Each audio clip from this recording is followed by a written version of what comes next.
Bam! Bam! My peoples. My peoples.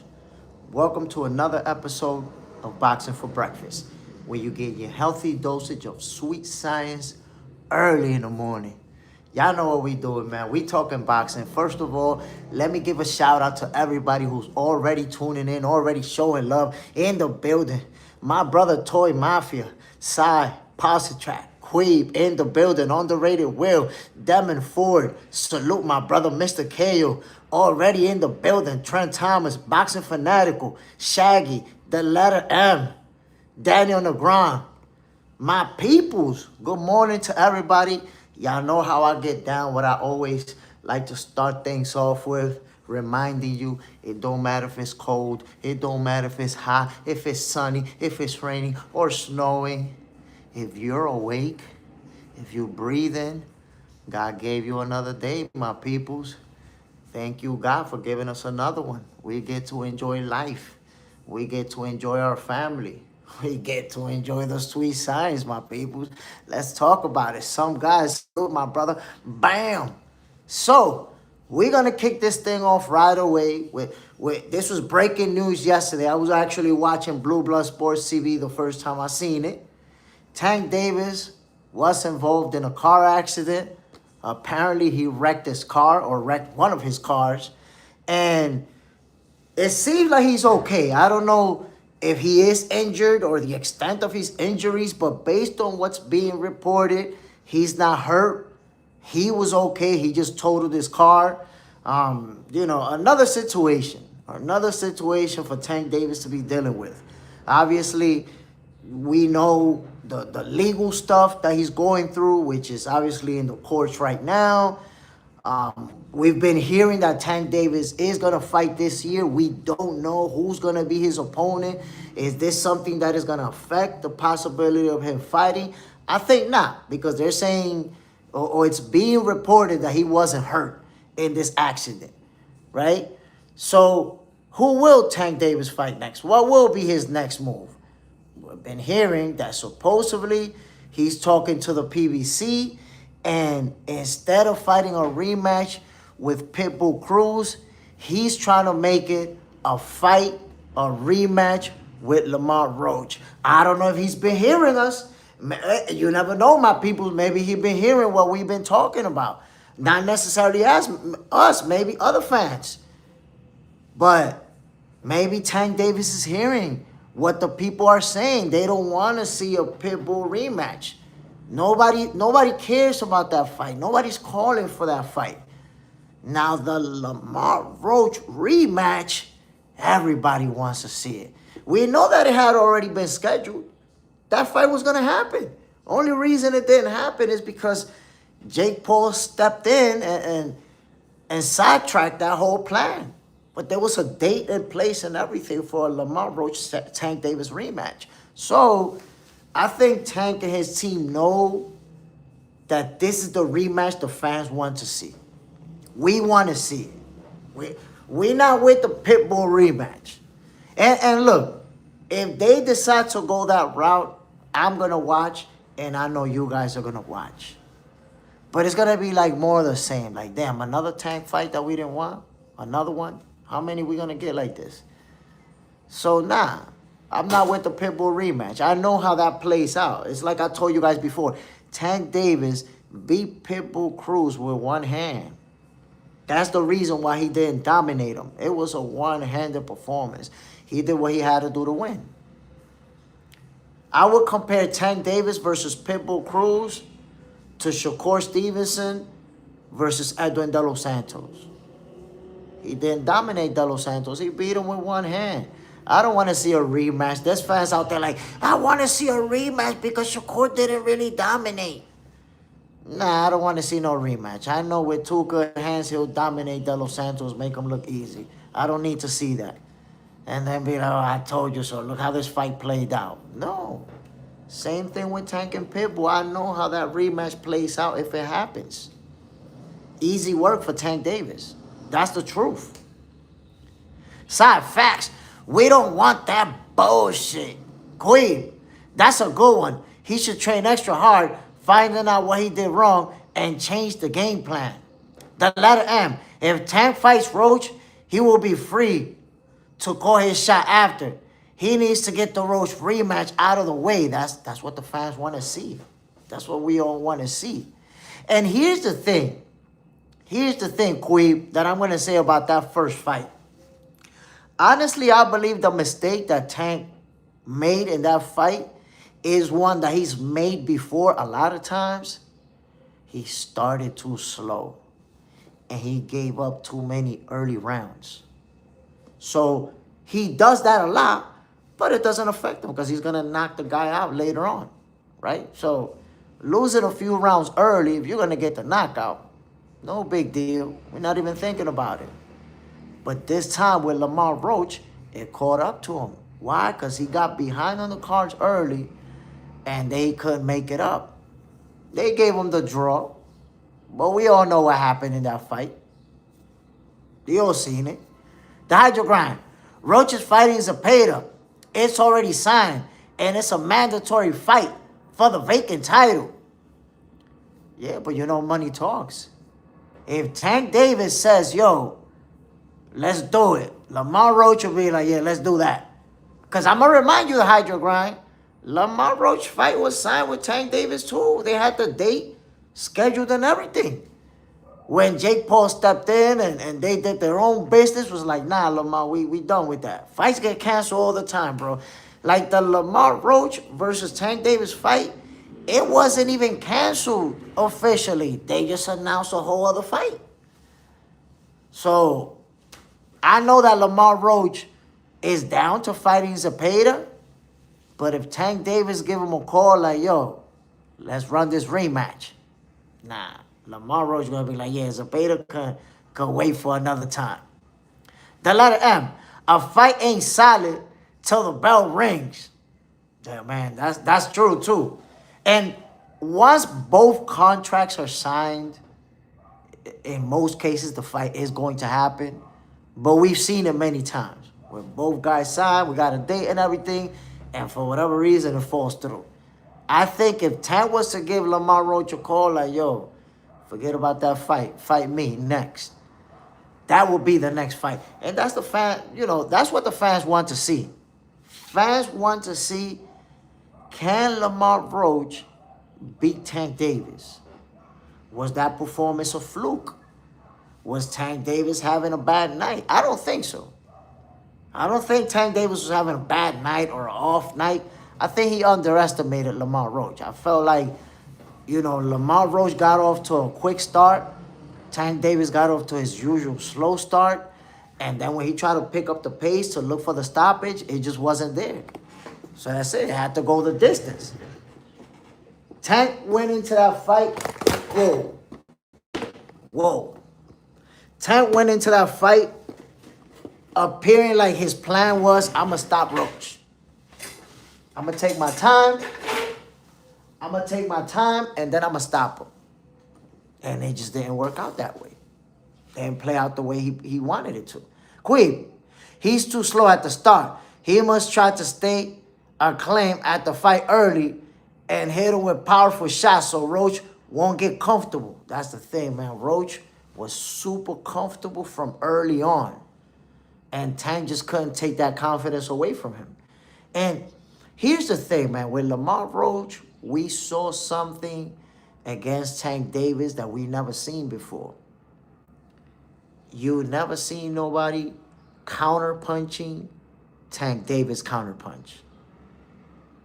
Just ain't seen that before, my people. You imagine Tank Davis setting you up, southpaw. You imagine him setting you up for a counter-punch, and he does his counter-punch, but then you slip that and counter-punch him? That's just something that you don't see happening to Tank Davis. Lamont Roach was doing that. And then beating him in the exchanges on the inside, you just don't see that. West does it. Whoa, the like button activated right away. Salute, family. Bam, appreciate you dropping in, brother. Daniel Negron. It's like they tease the boxing fans with great fights and then give us leftovers. Man, listen, we need some of these fights to happen. We need to see Tank Davis with the guys. with the big dogs. Side, Tank will need to come with a different game plan. And to be honest, I don't think he has to change a lot. I think he has to get off to a quicker start, for sure. And also, he got to stop. If you think about the first fight, there was a lot of times where he was reacting off of what Lamont Roach was doing. So it was Lamont Roach dictating the pace, dictating the action. And Tank trying to catch him with those hard counter shots that just wasn't landing. Mr. KO, Tank isn't invincible. We've seen Tank get hit, and we've seen him losing down on the cards and coming back to win the fight. But I can't see Tank winning the rematch. So I think that we've already seen the kink in Tank's armor. I think we already seen it. And I will have to say, man, the first thing that I always consider if I'm thinking about the kink in the armor for Tank Davis is how he starts. He's a slow starter for all of his fights. If you watch him versus Rollies, versus Ryan, obviously versus Roach, versus Pitbull, versus Frank Martin, who was winning rounds too. If you watch him in those fights, he always starts slow and gives up some of those early rounds. You can't do that with everybody. Doing that with Lamont Roach almost cost him the fight. Imagine him falling behind on the cards against Shakur Stevenson. Cooked from there on. So you have to, start at a faster pace to where you're winning early rounds too. Because if you fall behind on the cards and now you're looking for a knockout, now you're making mistakes. And let me tell you something. If you start looking for the knockout, it's easier for guys to outbox you. Because now you're trying to land that big shot and they know that's what you're trying to do. So they counterpunching you. They moving around. They making you chase. They setting you up. Mr. KO, not trying to be comparing them all the time, but Shakur seems more invincible due to no one being able to crack the code of landing punches. Of course. Shakur is the guy that... Look, there was a time where it felt like Shakur and Devin were both invincible. But we've seen Devin get hurt. And I'm not just talking about the Ryan Garcia fight. Remember when Linares wobbled him badly, made him stumble to his corner? Well, if you think about it, we never seen Shakur looking like that. We never seen Shakur get hit. And like, oh my God, he's hurt. We ain't never seen that. So Shakur does look invincible. That's what I was saying, Mr. Carroll. Linares hurt him. Bad, but the round ended right there. Then he got it together, and by the next round, he was already doing what he's supposed to do to not get hurt. Mr. KO, discipline always plays a role in how you perform. Alexis, hey, Jay Smith, who should Jaron Ennis fight next? I seen somewhere, I don't know if it's true, but I see somewhere like Jaron Boost Ennis is trying to make the fight with Xander Sayers. I don't know if that's true. I don't know if they want to have Xander Sayers at his age fight somebody like Jaron Boost Ennis. Supposedly, they was trying to get the fight with Josh Kelly so they could unify titles. So let's see. Now, you have to take into account that Top Rank now has a deal with the Zone. We was talking about that yesterday. With Top Rank having a deal with the Zone, Xander Sayers is one of his guys. And Jaron Boost Ennis is with Matchroom, also fighting on the Zone. So that means, and I mentioned that yesterday, fights between Matchroom and Top Rank are going to be a lot easier to make now that they're both on the Zone. So let's see. Jaron Boost Ennis does not have a title. Xander Sayers looked like he was going to unify with Josh Kelly, but no done deal yet.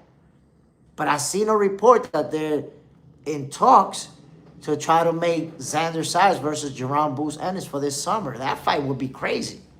Crazy. Mr. KO, Devin just had that good jab.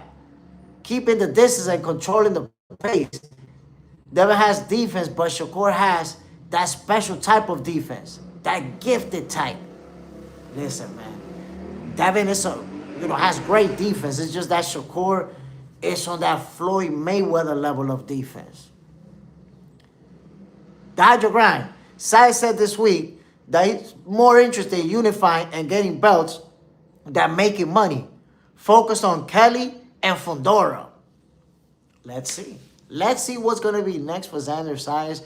He's only 23 years old.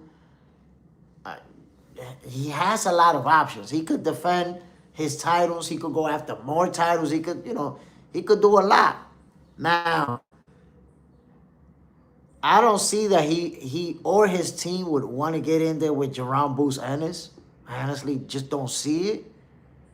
But let's see. Let's see what's next for Boots, because they're saying they want to go after a title shot. And Boots is either going to be able to get one of those 3 champions next, or he's going to get somebody that will lead up to a title fight. But he's not far. He's not far from a title shot. So we're going to see Boots either with Fundora, with Zayas, with Kelly. If 2 of them unify, you might see Boots with the winner. West does it.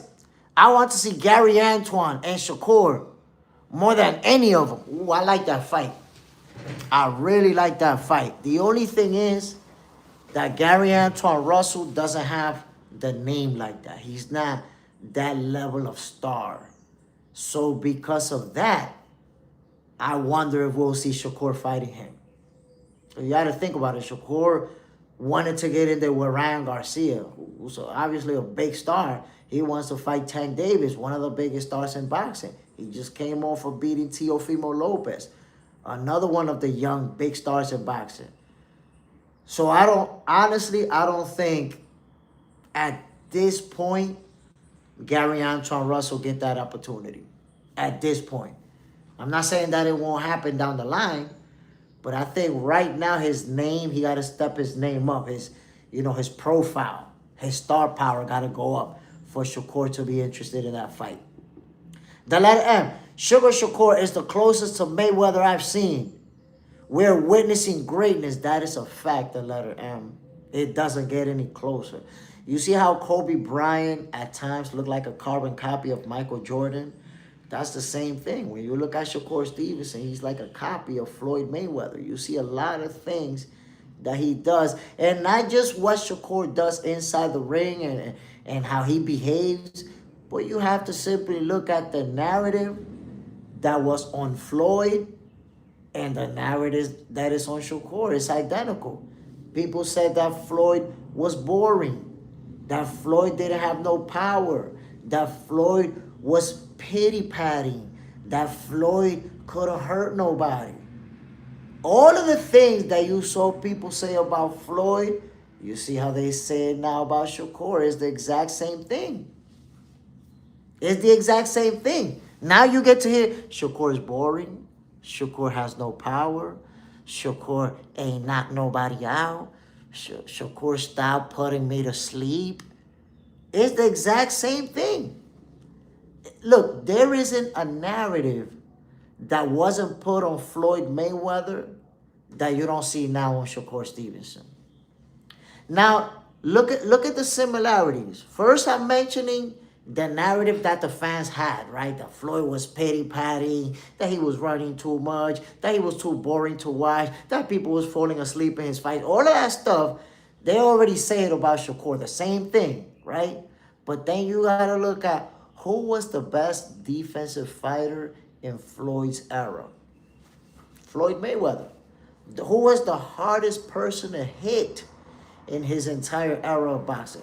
Floyd Mayweather. It's the same thing with Shakur right now.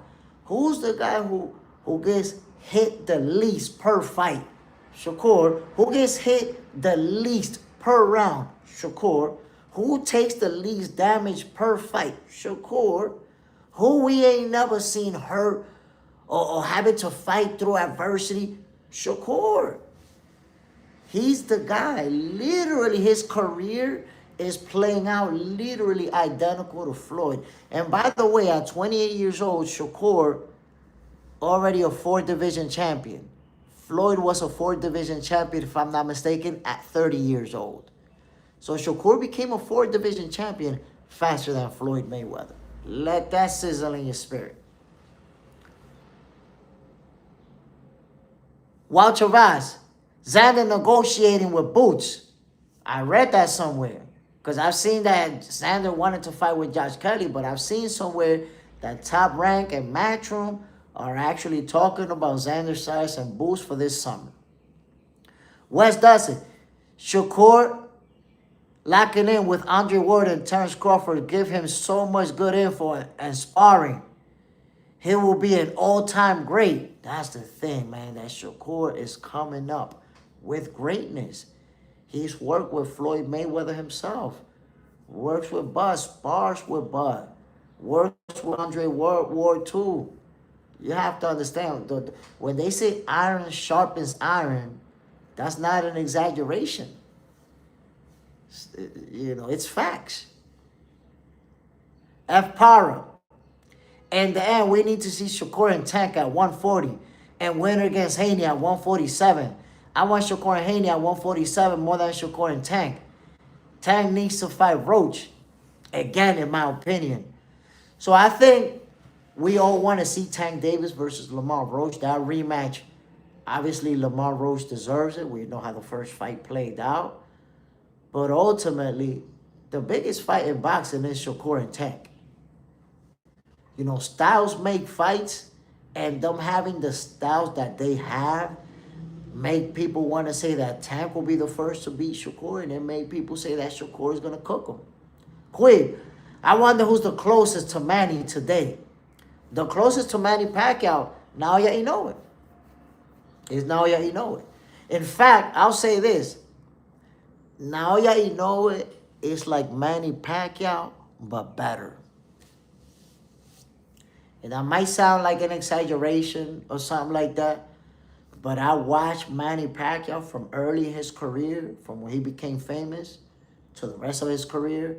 And I've been watching Naoya Inoue, you know, from when he started being televised.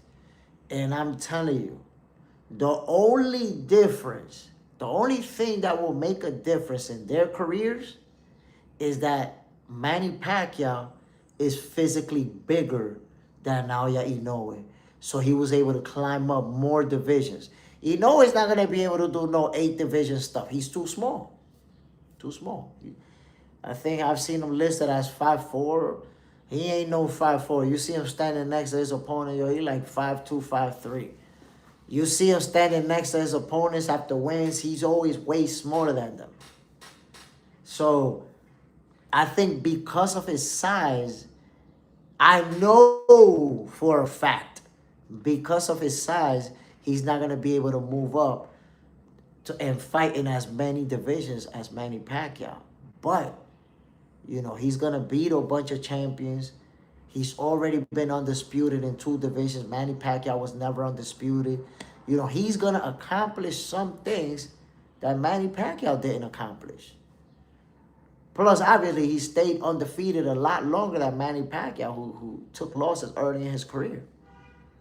So, dare I say, Naoya Inoue is better than Manny Pacquiao. He actually is. If you watch both of them, if you watch their best knockouts, or you watch some of their best fights, their best highlights, you're going to see that Naoya Inoue is sharper than Manny Pacquiao. Manny Pacquiao got that speed.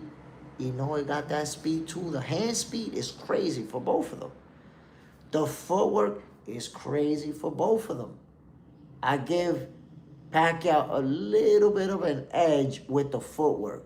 But Naoya Inoue got elite level footwork too. Angles, movement, crazy. But he's sharper. You see the way he throw his punches? He's sharper with it, my peoples. So now, if we want to know who is the next guy that could beat Manny Pacquiao, that's him, the monster. Wes Dutt said, I watched the Judah Floyd fight last night. It was interesting watching Floyd look 50-50 early and then dominating the second half. It was beautiful work. Bro, the one thing that Zab didn't have to maintain a pace with Floyd was the conditioning. And it was the same thing with Sugar Shane Mosley. Mosley, it was looking like a 50-50 fight. But then as they started approaching the mid-rounds and the later rounds, you saw Mosley punch output start to go down. You saw him losing a step. And Floyd Mayweather's the same guy in round number 12 that he is in round number 1. That's the problem. Everybody can't do it for 12 rounds like Floyd Mayweather can. Al Booger, they better not feed Xander to Boots. Let Kelly lose his belt to Boots.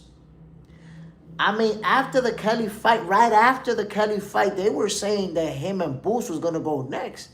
And I don't know what happened. Well, I know what happened. Josh Kelly don't want nothing to do with Boots.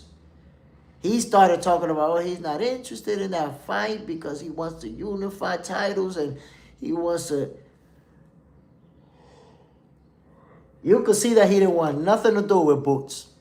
That's just the reality. Now, question. Are we going to get Tank Davis versus Pitbull Cruz next? Is that fight going to happen? I already told you guys, me personally, I don't care for this fight. I watch it because obviously as a fan of Tank Davis, I watch his fights and I know I'm going to enjoy it. But it's not what I want to see. I know how this fight plays out. Easy work for Tank Davis. This is the fight to make right here. Tank Davis versus Lamont Roach. Roach deserves his rematch, my peoples. Let's be real with it. He was supposed to have his rematch. They had a fight date. They had it all set up. And then he got backdoored. That's how I look at it. Like, yo, Lamont Roach got backdoored by Jake Paul. You know, that should have been his payday, his second opportunity on the big stage, and a chance to beat Tank Davis straight up. Hui, is it good to see present fighters show the skills, career, and sight personalities of past fighters? Knowledgeable guy. Cruz gonna win against Tank. Nah, bro. Wishful thinking, my guy, but Pitbull Cruz got no chance to beat Tank Davis. Tank beat him with one hand, bro. He beat him with one hand. It was like the third round when he hurt his hand. Bang! Ah! I was calling that fight. I seen it. I actually said during the fight, yo, he's hurt. Because I could tell he hurt his hand. Beat Pitbull Cruz with one hand. If they fight again, he's going to beat him easier the second time around. Wes does it. It's an appetizer to make Tank look like a monster again. Then rebuild the Roach fight. They will compare the Cruz fights in the build-up. I mean, they could do that. They could have Tank fight Pitbull, beat him, and then be like, look, Lamont Roach couldn't beat this guy. We beat him. What's up? And build it up like that. But it's like I told you, man. I have no interest in Tank versus Pitbull because I know how it plays out. Raul Mercado, Roach won that fight.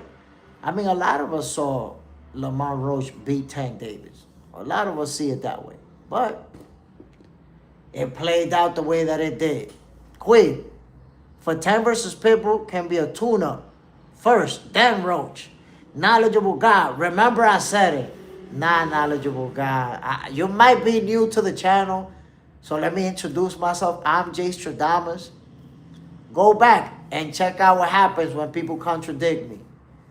They either disappear, don't show up for a few days, start ghost watching because they don't want to admit that they was wrong, or I don't know what they be doing. But you're going to get to know me. Contradicting me is a good way to get to know me. You'll find out soon enough why they call me Jay Stradamus, brother. That's all I can tell you right now. Take your time, and you'll find out. My people, this is the rematch that we want to see. Right here. Tank Davis versus Lamont Roach. We know the controversy. That first fight. Tank Davis, taking the knee. Vaseline gate.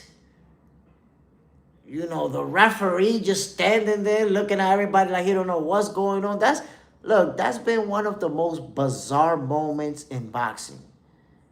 And we kind of just let it pass by because it's been some time already. You know, so many different situations have happened in the world of boxing. But just think about it. Just let it sizzle in your spirit. You watch Lamont Roach punch Tank Davis in the eye. Tank take a knee. The referee not do nothing. Tank get up, turn his back on the referee and the fighter, walk away, which you could be disqualified for that, and go to his corner. And while the clock is ticking, his corner go in the apron and wipe his face as the clock is ticking. So we saw all these things happening and the referee just standing there like a goofball.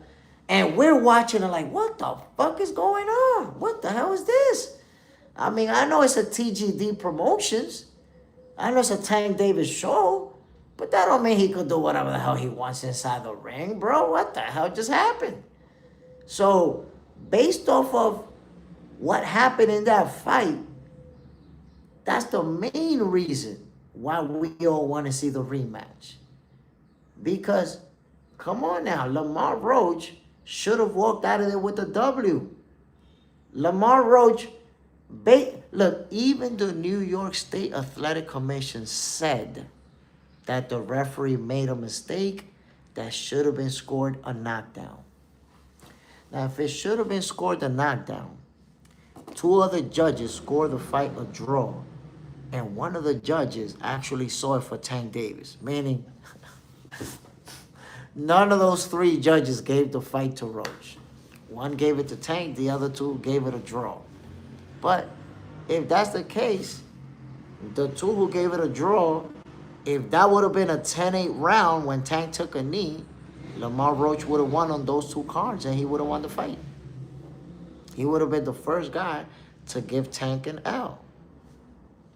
But just think about this. He still put a blemish on Tank Davis' record. They gifted Tank the draw. That's how I see it. A lot of people see it that way. But Lamont Roach still put a blemish on there because now he got a draw. Now it's not 30-0 or 31-0, whatever his record is. That's it. He got a draw in that record. So when you look at the box rec, you see a 1 over there. You faced an opponent that you could not beat. That's what that 1 means.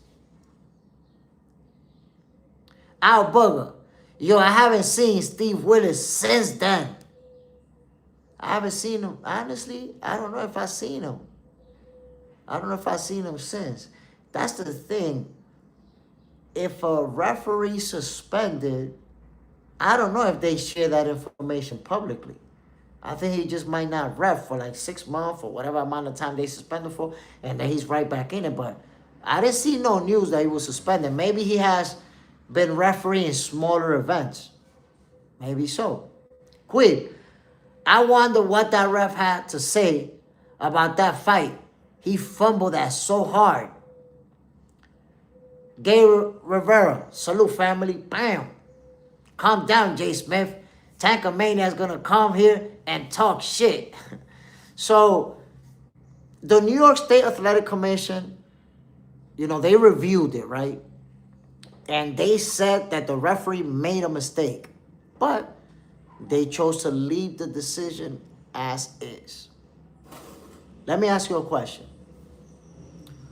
What is the point for the New York State Athletic Commission to review it, find a mistake, and still leave it as is? So there was no point in a review? I thought they was going to overturn it, to be honest with y'all. Because I seen what the rules say. If you take a knee, it's an automatic knockdown. It's an automatic 8 count. That's not up to the referee's discretion. The referee don't get to decide, oh, well, you know, you took a knee because of your eye. That don't count. No, the referee can't do that. If your knee touches the canvas It's an automatic standing 8 count. And it's a 10-8 round, which would have been in favor of Lamont Roach. So we watched Tank Davis taking a knee and the referee kind of just looking at him. We watched Tank Davis walk away. And I'm going to tell you something funny. When Tank Davis took that knee, he thought there was going to be a standing 8 count. He absolutely thought they was going to count. And they did not. And you know how I know he was expecting a standing 8 count? Watch the replay and see exactly what Tank Davis did. Watch.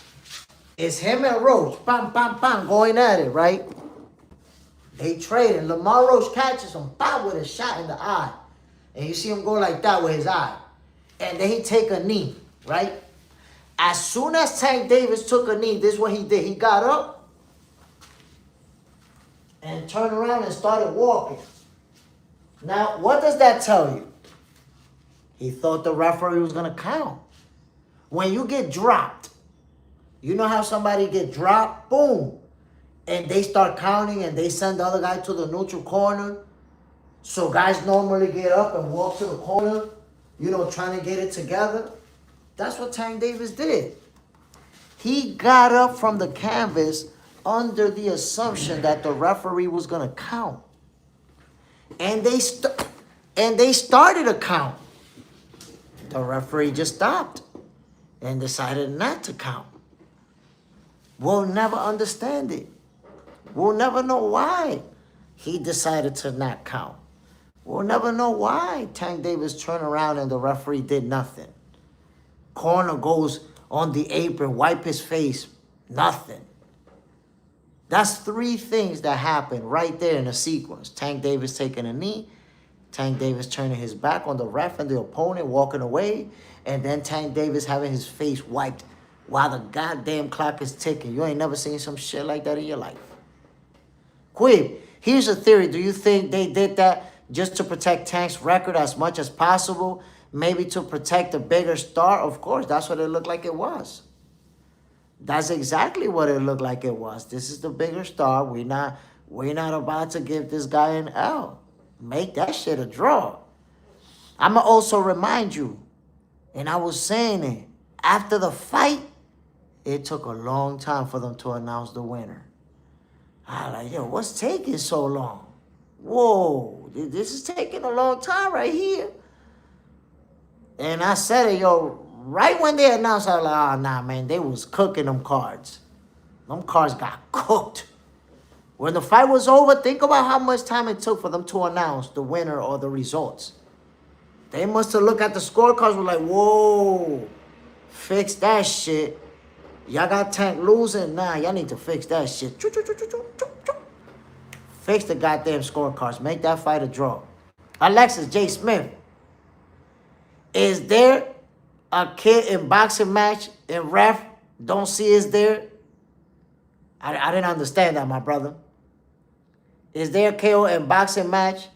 Ref don't see it. There's no knockdown. Well, but the ref saw it. If you're saying if the ref doesn't see it, it's not a knockdown, but it wouldn't apply to this because the ref saw Tank Davis taking a knee. Devin Ford, no doubt, real talk. Shaggy. When it takes that long, someone is getting screwed. I'm telling you, that was weird. When the fight finished and they kept waiting and waiting and waiting, I'm like, yo, why is it taking so long for them to announce it? Oh, man, Lamar about to get robbed. He about to get robbed. That's all I said. And boom, they came back with that draw. Come on, man. Trent Thomas. Salute, family. Bam. Wes Dustin. There was a long wait on the cards. You're right. And that wait made it suspect. Made it suspect to me. The White Crusader. Salute. Bam. Alexis. Roach should have won. That's a fact. Lamont Roach should have gave Tank Davis his first out of his career. And here's the thing. The New York State Athletic Commission said it. They said that it was a mistake for the referee to count it as a knockdown. That should have been a 10-8 round in favor of Lamont Roach. So why would they say the referee made a mistake, but we're going to leave it like that? They could have overturned the decision. They could have overturned it. They chose to leave it like that, even though they know the ref made a mistake. Quick, but this kind of ironic, as now this shows just how much skill does Roach have, putting more attention on his career and name. Of course, a lot of people didn't even know Lamont Roach before that fight. And most of us expected him to get knocked out by Tank Davis. So he earned a lot of people's respects. So there you have it, my peoples. That's the rematch that we want to see, Tank Davis versus Lamont Roach. Is it going to happen? We don't really know. We don't know what's next for Tank Davis. Hopefully, you know, this accident is not gonna keep him from fighting.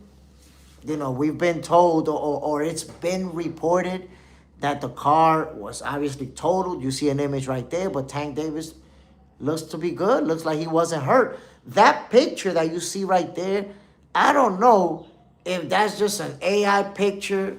I don't know where that picture came from, to be honest.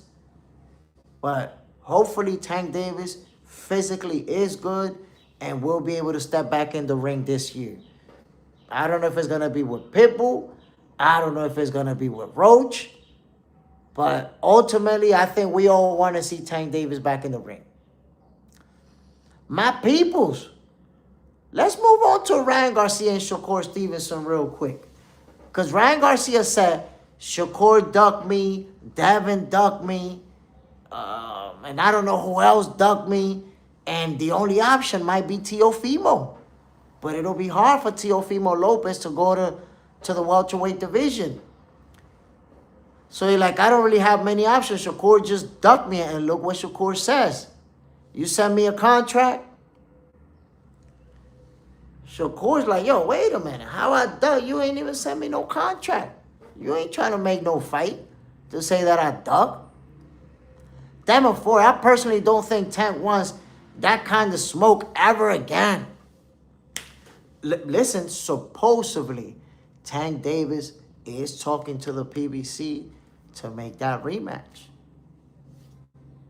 He might actually, because you have to understand, Tank Davis sees what's going on social media. He hears what the fans are saying. And he knows that a lot of people had Lamont Roach winning that fight. He knows that if it wasn't for that knee that was not counted as a knockdown, he would have lost that fight. If the referee did his job like he was supposed to, he would have lost that fight. And you know what I see happening with Tank Davis? After he fought Lamont Roach, that air of invincibility is kind of gone. Now it doesn't feel like, oh, Tank Davis just can't be beat. Because we watched somebody beat him. Lamont Roach beat him. The referee screwed up, and that's why the fight ended up a draw. Lamont Roach beat him.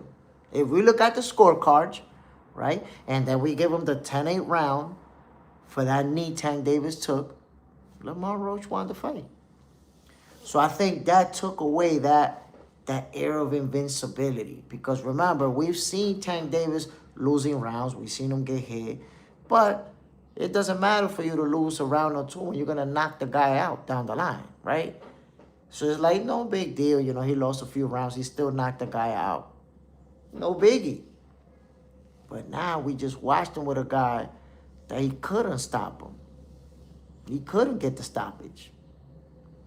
Al Booger, Tio versus Ryan is good. Not sure who I would pick. Tio would be a smaller guy moving up. Tio did say that he was moving up to 147. He said that he was moving up to 147. He said that recently too. So let's see. Let's see what he want to do. Trent Thomas, that's boxing politics. But now Roach should just go ahead, start fighting the other contenders. But Tan has to realize, we know you lost that one.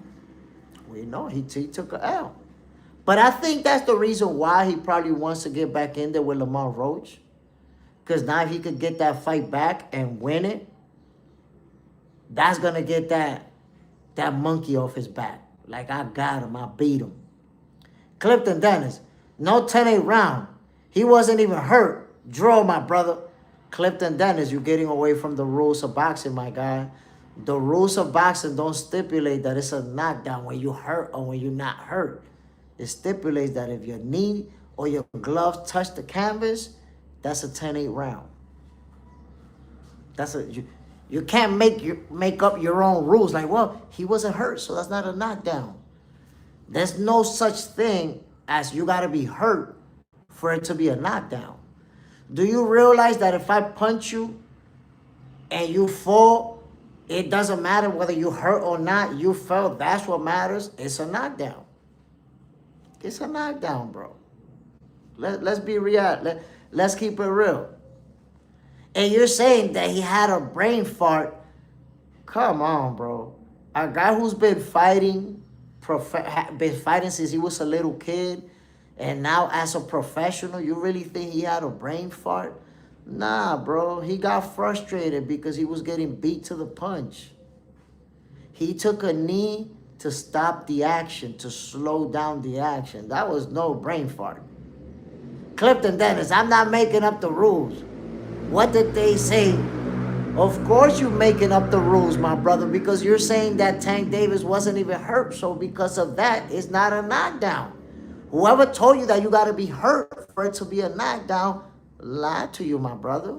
Tell me who told you that. I'll call him a liar right here on the show. A knockdown has absolutely nothing to do with you being hurt or not. It has everything to do with you being knocked down, with you taking a knee, with you falling, with you... Tank Davis took a knee. Clifton Dennis, nobody told me that. Okay, so I'm telling you. Listen to what I'm telling you. The rules stipulate that if you take a knee, it's a knockdown. Listen to this. The New York State Athletic Commission, after they reviewed it, they stated that the referee made a mistake, that it was a knockdown. So there you go. You got me telling you that it was a knockdown. You got the New York State Athletic Commission telling you that it was a knockdown. So the whole, he wasn't hurt, so it really wasn't a knockdown. No, you're making up your own rules right there. Nobody needs to be hurt for it to be a knockdown. Clifton Dennis, I was just saying, bro, why they didn't enforce the rules. Well, that's the thing. They didn't say that. You're saying that. You're saying why they didn't choose to enforce the rules. Nobody has said that at any official capacity. Aroma down. Knockdown is anything other than the soles of your feet touching the canvas. There you have it. And here's the deal. Here's the deal. The referee who knows the rules, because it's okay for you to say that, Clifton Dennis, you don't know the rules, right? You're going off of what you're assuming. But the referee knows the rules. And the referee knows if your knee touches the ground, that's a knockdown. That's an automatic standing 8 count. Automatic. The ref knows this. So why he didn't do his job? That's number one. Number two, every referee knows that a fighter turning his back on his opponent and the ref, that could be considered that he quit. You could stop the fight right there. Like when the fighter walk away, you could stop the fight, literally. That's two. And number three, your corner climbing on the apron and watching and cleaning your face while the clock is ticking, that's grounds for you to be disqualified. That's grounds for disqualification. They could have disqualified Tank on the spot. But it's a Tank Davis show, a Tank Davis card, TGD promotion. They're not going to do all that. But there was grounds for Tank to even be disqualified in that fight. Brady, touch the ground with your knee from a punch or fear. It's a knockdown, of course. We've seen fighters backing up into a corner and somebody walking them down and them take a knee without even being hit. And it's a knockdown. You don't even got to be hit. If you voluntarily take a knee, that's a knockdown. Brady, a slip is called a slip, not a knockdown. That's a fact. A slip is a slip. But if you voluntarily go down and take a knee, that's a knockdown. That's it. And that's exactly what he did. And he not only stopped the action by taking a knee, but he paused the action by walking away from the fighter and walking away from the referee. He paused the action further by having his corner wipe his face. That's 3 different things that happened, and the referee just standing there like, damn, this is TGD Promotions. I can't really do nothing. This is Tank shit right here. I gotta let him do him. That's the way the referee handled it.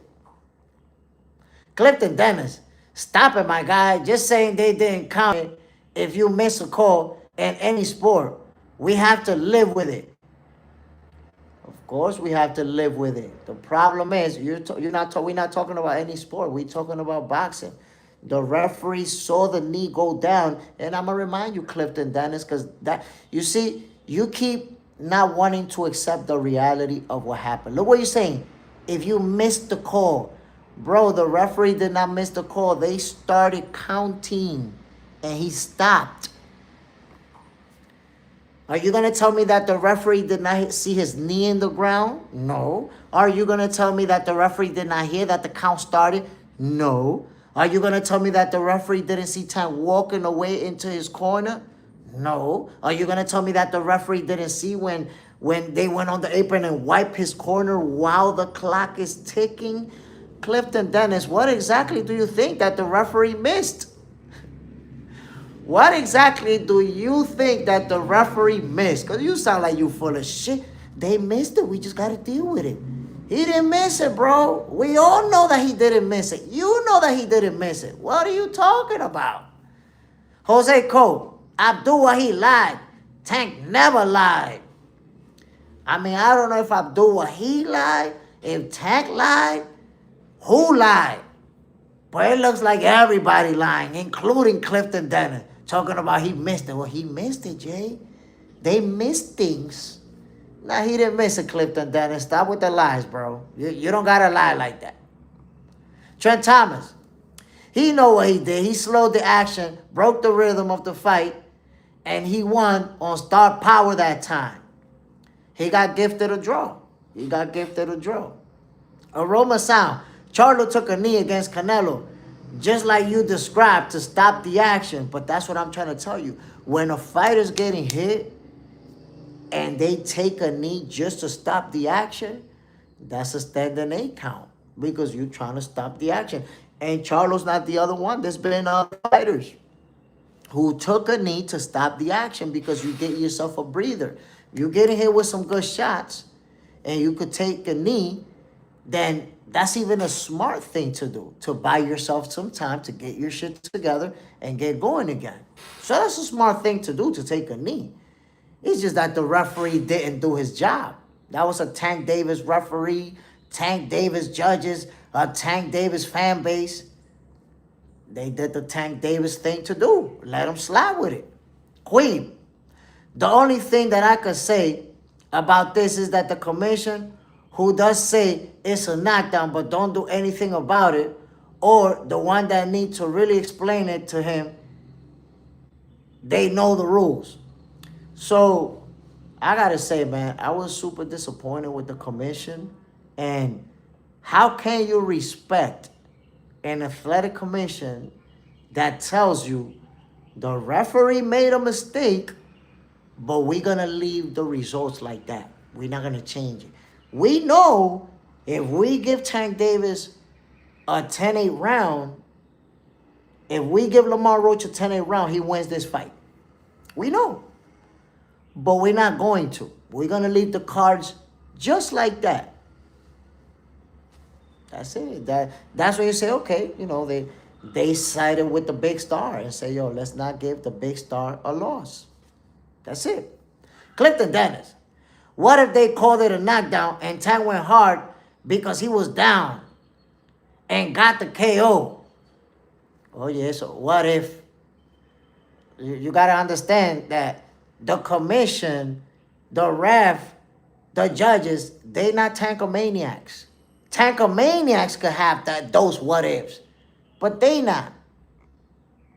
That's like me telling you, what if Devin Haney knew Ryan Garcia was on steroids and he fought better because he already knew? What if don't mean anything other than I'm a tankomaniac and I'm finding an angle for Tank? That's all that means. Brady, is Tank still on a bender and acting a fool outside the ring? I mean, he was involved in a car accident, but we don't really know the details behind it. You know, it could have been that he got sideswiped. It doesn't necessarily mean that it was his fault. So maybe some details will come out. But right now, we don't really know. We just know he was involved in a car accident. Joey, the reality of what happened is Tank won regardless of right and wrong. What are you talking about? The reality is that the fight was a draw. You're living an alternate reality. Tank didn't win the fight. It was a draw, bro. But like, what are you talking about? Shaggy, J. Smith cooking up for breakfast. You know how we do it? That's how we do it. Queen, this isn't like the ref had his back turned on a phone call. He was watching a fight with everyone live on TV. That's the thing. You see how Clifton Dennis earlier said, you know, the ref missed it. People miss calls in sports all the time, and we got to deal with it. Missed it. This dude was staring right at Tank Davis as Tank was on one knee. This dude was looking at Tank, walking behind Tank as Tank was turning his back. Staring at Tank while they was wiping his face. What are you talking about? Missed it. He didn't miss it. He chose not to call it, which is different. Now, why did he choose not to call it? Because it was the Tank Davis show. It was the Tank Davis show. TGD Promotions. That's it. Them and Ford cooked J. Smith. We on it, my guy. Wes Dustin, the ref started the count. He didn't miss jack. Not only that, started and then stopped. Out of nowhere. For no reason. We at least deserve to know why he chose to stop counting after he had already started. Can we at least get that? Like, I know they interviewed that judge. I mean, the ref. I know they interviewed him. I'd love to see what he said. I would love to see what he said about why he stopped counting. Why did he allow Tank Davis to turn his back and walk away? And why did he do nothing when his corner went on the apron and wiped his face? None of that is allowed. You cannot go to your fighter and wipe their face as the clock is ticking. Can't do it. The letter M. Ref notice. Hold up. A side. Probably the ref may have said, oh shit, hold on. This Tank Davis. He may have started the count and said, nah, fuck it. Fuck it. If Lamont Roach got a 10-8 round, he won this fight. I can't do this. Brady, Tank was scared of the next punch. Can we all agree to that? Look, I'm not going to say he was scared of the next punch. I'm going to say he was frustrated. He was getting hit, obviously, more than he's used to. And he got caught with a real nice shot right in the eye that made him go like this, that made him uncomfortable. So now he felt like maybe a barrage of punches was coming his way, and he took a knee to stop the action. That's it. He took a knee to stop the action and stop Lamont Roach from operating. And he did that successfully, but that's a 10-8 round.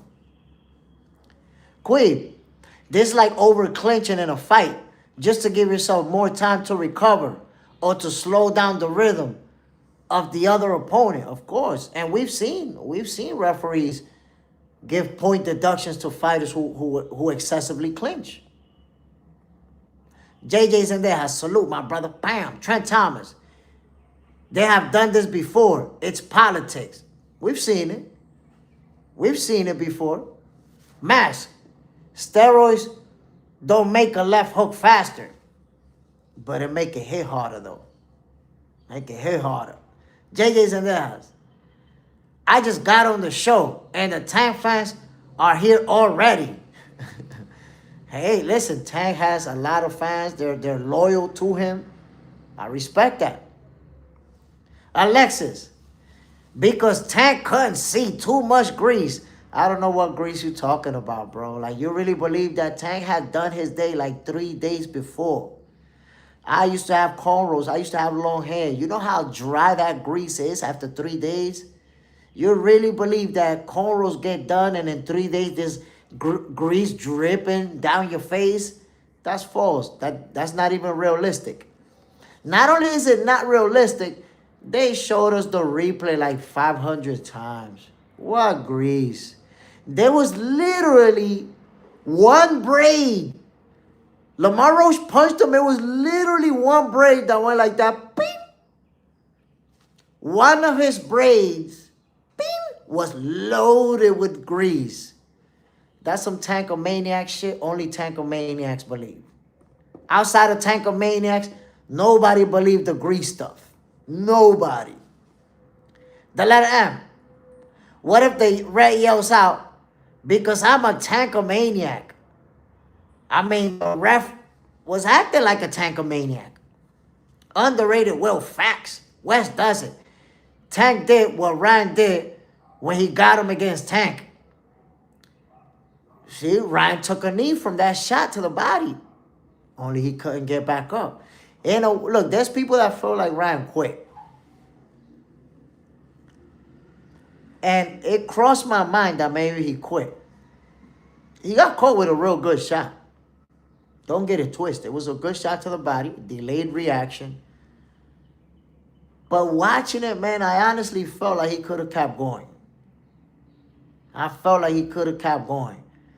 And he just made the decision like, yo, nah, man, this guy's going to beat the shit out of me. I'm staying down. The letter M. What if the ref says, F it? I did it because I'm a Tankomaniac. That's it. He could just confess. Confess why you did it. Trent Thomas. Hopefully Tank get his act together and we get the rematch, because we saw what happened and it was a lot of favoritism. I agree with you 100%. That's what I saw in that fight. Favoritism for Tank Davis. Brady, that means he was scared, bro. At that very moment, when he got hit in the eyeball, he took a knee to pause the action. Shit. But Ryan Garcia, he was scared. That's my perception. He took that shot to the body. He was like, oh, my God, I don't want no more of this. We done with this fight. Fuck it. Jose Cole, I swear, Tank said the gel conditioner from getting his hair done 2 days ago got mixed with his sweat. And it's like, what are you talking about, bro? Like, the funny thing about that is that Tank Davis has been fighting with cornrows for years. For years he's been fighting with cornrows. Now the grease got in your eyes after all that time fighting with cornrows? That shit was cap. That shit was cap. 100%. You know what was it that got in his eyeball? That punch from Lamont Roach. And you know what's funny? That's happened to me in boxing. You know what can happen to you in boxing? Okay. You're about to start the round. And what trainers do before you start the round? They put that Vaseline in your face. Put that Vaseline, right? So watch this. Your opponent hits you, bam, right here, and it slips because of the Vaseline. But where you think some of that Vaseline end up? In the gloves, my peoples. That's why the punches slip on your face, off your face. That Vaseline end up in the gloves. So then right after, guess what? You take a quick jab right in your eyeball, bang! And some of that Vaseline can get in your eye, and your eye be burning. Shit don't got nothing to do with no grease from his head. Getting punched in the eyeball will do that to you. And that's what did that to Tank Davis. All you got to do is watch the replay. I've seen it too many times already. Look. It's super clear. It shows. Lamont Roach catches him with a quick one. Bang! And Tank Davis goes like this. And take a knee right away. It was that punch in the eyeball that made him take a knee. He decided to pause the action because he got caught with a good one and he wasn't going to take a barrage of punches right then and there. So it's a veteran thing to do. Take a nice shot, take a knee. Regroup. That's a veteran thing to do. But he did that veteran thing and the referee did that tankomaniac thing. Queeb, we really did an interview where the refs, this incident, and then asked, what the hell happened? I said it before, man. You know, boxing needs a little bit more transparency. And by that, I mean, if a referee makes a controversial call, a controversial decision, we should get to hear what he has to say about this. And that's going to give us more transparency as to what's going on. Rose, Shakur is ducking Devin Haney. I don't even know how you came up with that. Shaggy, not even his hairstyle believed him. His hairstylist believed him. She don't use grease, she said. And it's not only that. The girl did Tank's hair 2 days before the fight. If you ever did cornrows before, after 2 days, that grease is dry as hell, bro. It's dry. Ain't no grease coming out of your hair after 2 days. Underrated Will. Ryan got beat. Ryan going to beat Devin again. And Tank going to beat Roach. Trent Thomas. He got caught but decided not to take any more. Ryan didn't want to get knocked out. That's how I felt like. You know, like he got caught with a real good shot. He felt that he was like, oh man, I don't want no more of this. I'm staying down here. Like, look, it was a delayed reaction. He took a knee out of pain. He felt that shot. That I know. But he could have got up and kept going. And he chose not to because he knew what was going to happen if he kept fighting. Queeb, Tank hairstylist is looking at him. I never put that much grease on your head. You lost yourself. Underrated Will. Cooking my guy Tank. He going to get back the Baltimore way. Rose, keep Tank in your prayers, peoples. Well, I'm not sure if that's the case, but what's being reported is that the car was totaled, but Tank wasn't injured. So hopefully that's the case. Go get that money. Salute, family. Bam. Jay Peso. Can Tank fight at 147? I think he could fight at 147. Not right away. Obviously, his last fight was at 135. So I don't think he should skip 140. I think he should fight at 140. A few fights. But I think he could fight at 147. Will we ever see him in that division? I don't know. I don't know because Tank stuck around at 135 for 5 years. So I don't know if he's going to stick around at 140 for another 5 years and do the rest of his career over there. But he could end up going to 147 at the very tail end of his career for his last few fights if he wanted to. Underrated Will. Yeah, Shakur don't want none of Devin, Jay. Jay Smith knows that. Shakur don't want none of Devin. We saw Devin ducking Shakur at 135, so we know who don't want who. We know this. Go get the money, Jay Peso, yeah, with a rehydration clause. Rose, Shakur ducking Devin, talking about 144 and rehydration clause. Rose, Shakur fight at 135 and just fought at 140. You can't be ducking a guy that's a division away from you by saying, yo, if I'm going to move up, I want a rehydration clause. He's talking about if he moves up to fight somebody in a higher division. That's not called ducking. I know you made up new rules for Shakur. The real ducking was when Devin vacated his belts to not fight his mandatory in Shakur Stevenson. We know Devin Haney ducked Shakur. Shakur never ducked Devin. You can't duck somebody that's not even in your same division. Go get the money. But not an elite fighter, though. Somebody that's not a threat. Quit. Why are people saying that Shakur Stevenson is ducking Devin Haney? I think they looking for attention. I think sometimes people say that just to get an argument going, to get a conversation going. So that's my perception. The letter M. Shakur fears no one. Ducking no one. I mean, we see everybody ducking Shakur. We see everybody staying away from Shakur. So we know Shakur's the boogeyman. JJ's in there. Shakur hands. Good morning. Have a good day. My peoples, we've been at it for over an hour and a half to be exact. An hour and a half. And we don't even got 30 likes. There's a lot of ghost watching going on over here. I don't know if it's the tank of maniacs. The Shakur haters don't want to hit the like button because they be getting cooked out here. Y'all can still hit that like button, man. Come on now. Mr. KO, there was a reason why Devin was running out them divisions. They don't understand, you see?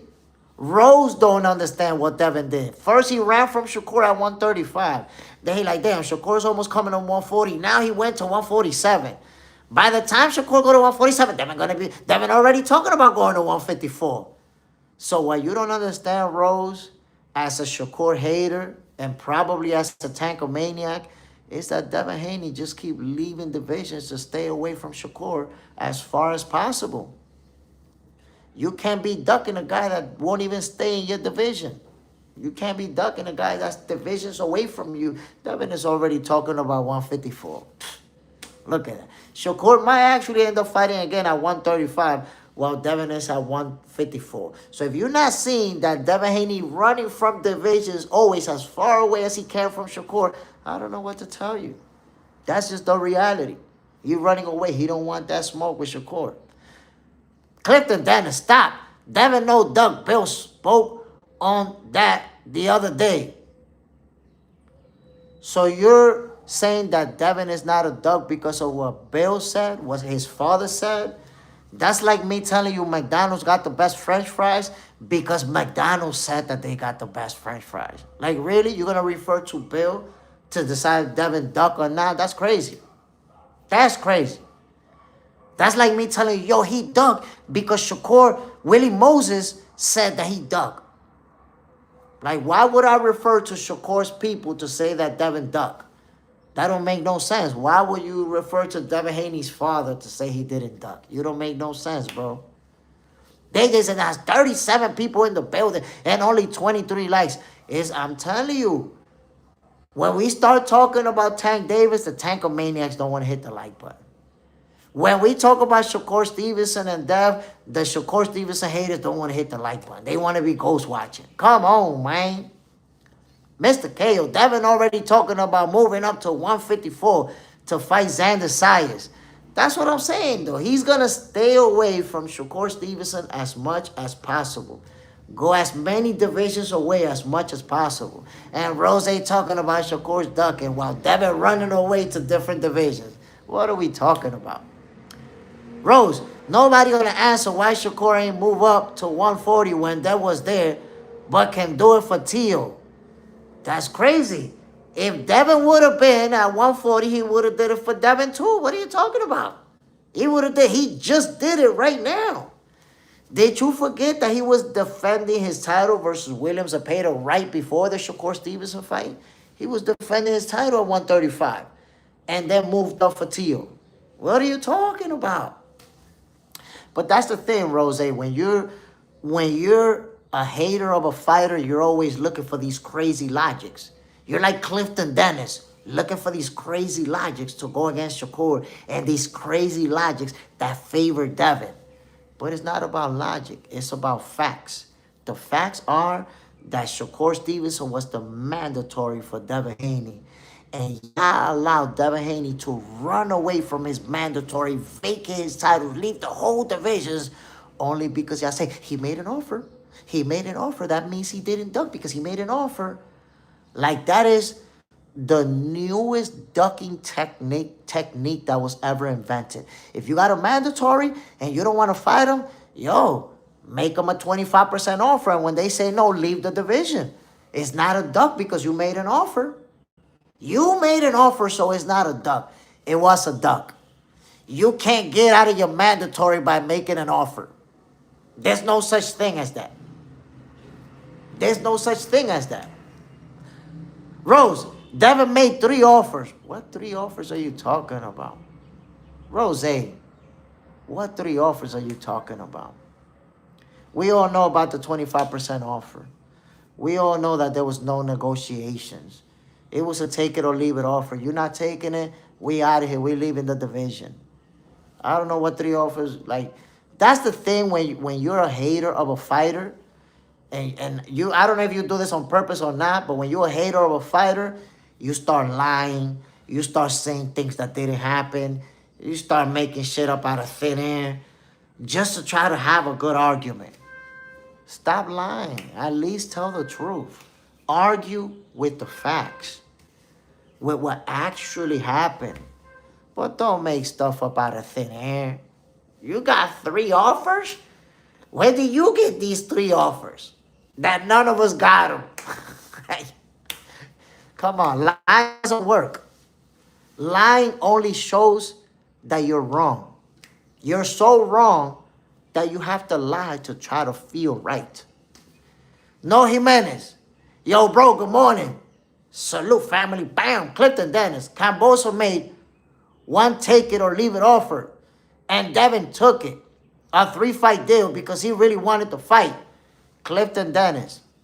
I think I already educated you on this, but I don't mind educating you on this again. George Kambosos and Devin Haney were both champions in 2 sanctioning bodies. George Kambosos was not a mandatory.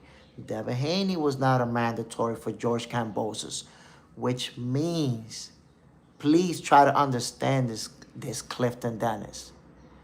Devin Haney had to take whatever George Kambosos offered because Kambosos could have sent them to kick rocks. Kambosos could have said, I'm not going to fight you if you're not going to fight under my terms. I'm going to fight somebody else. And he gets to keep all his titles. He didn't have to fight Devin Haney. That's why it's a dumb comparison to make, because Shakur Stevenson was the mandatory for Devin Haney. As the mandatory, you fight him or you vacate. And what did Devin Haney do? He vacated. He vacated. When you say it and you don't know shit about boxing, it sounds like a good comparison. It really does. Like, Devin did it. Devin took the offer from Kambosos.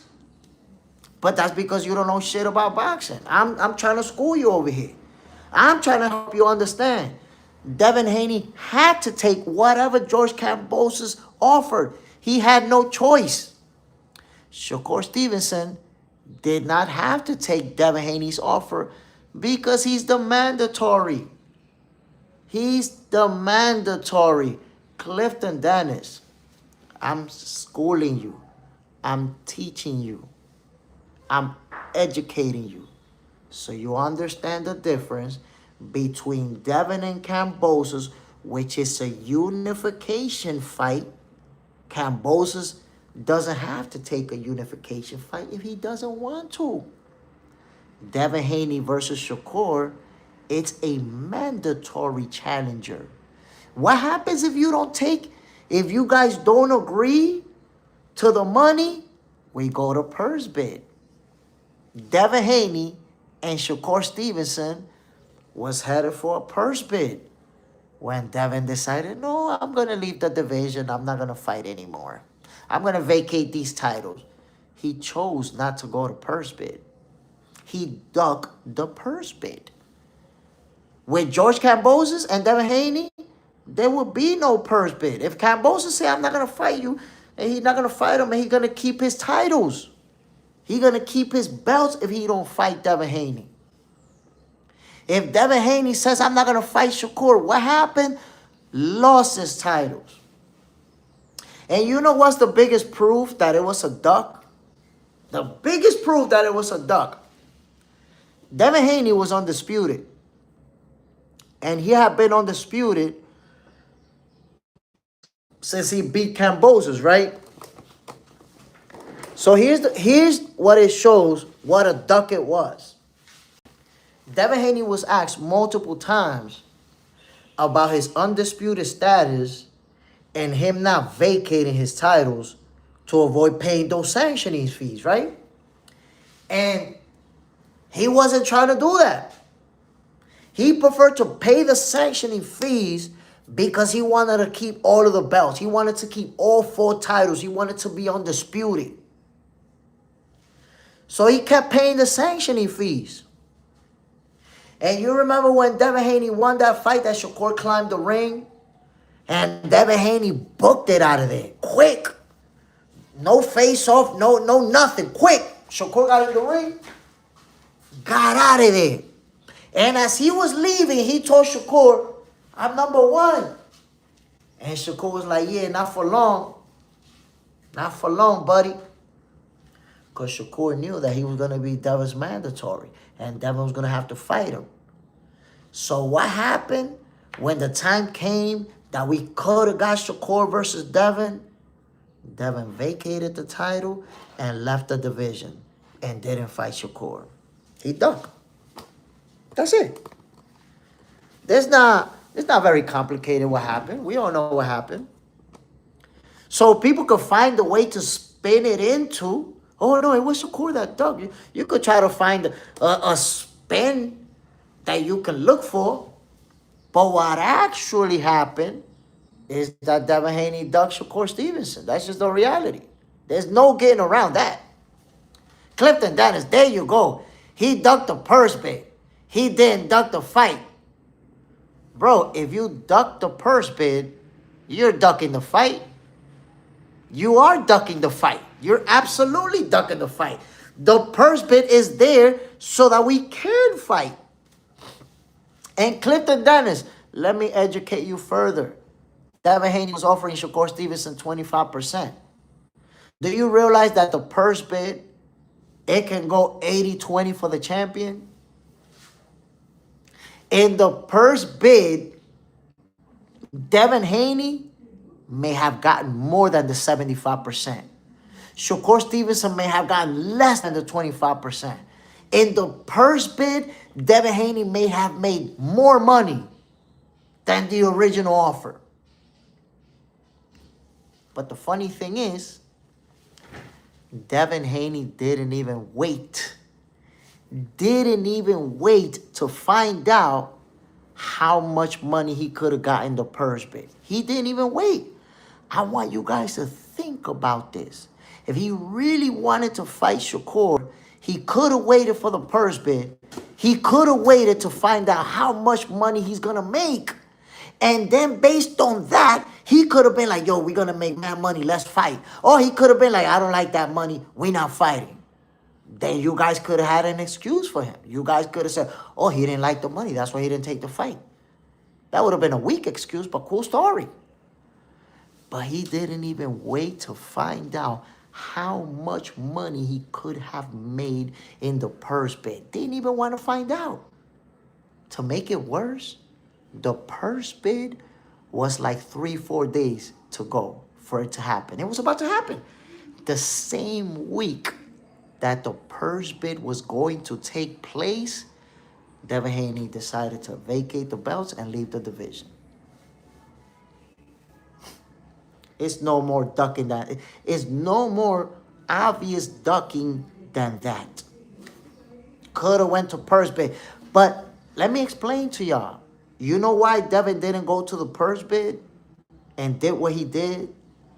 Because the whole point of the 25% offer was so that fans like Clifton Dennis can say he made an offer.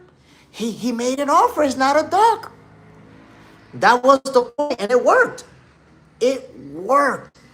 He got fans to side with him off of that offer. When in boxing history, I want you guys to think about this.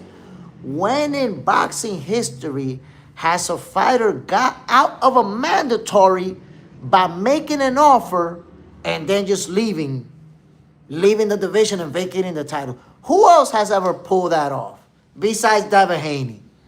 Who else tells they're mandatory? Here's an offer, take it or leave it, or we not fighting. Who else does that? Tell me one example. One that you saw a fighter get a mandatory and not fight his mandatory, but it's not a duck because he made an offer. Find me one example where you guys seen that.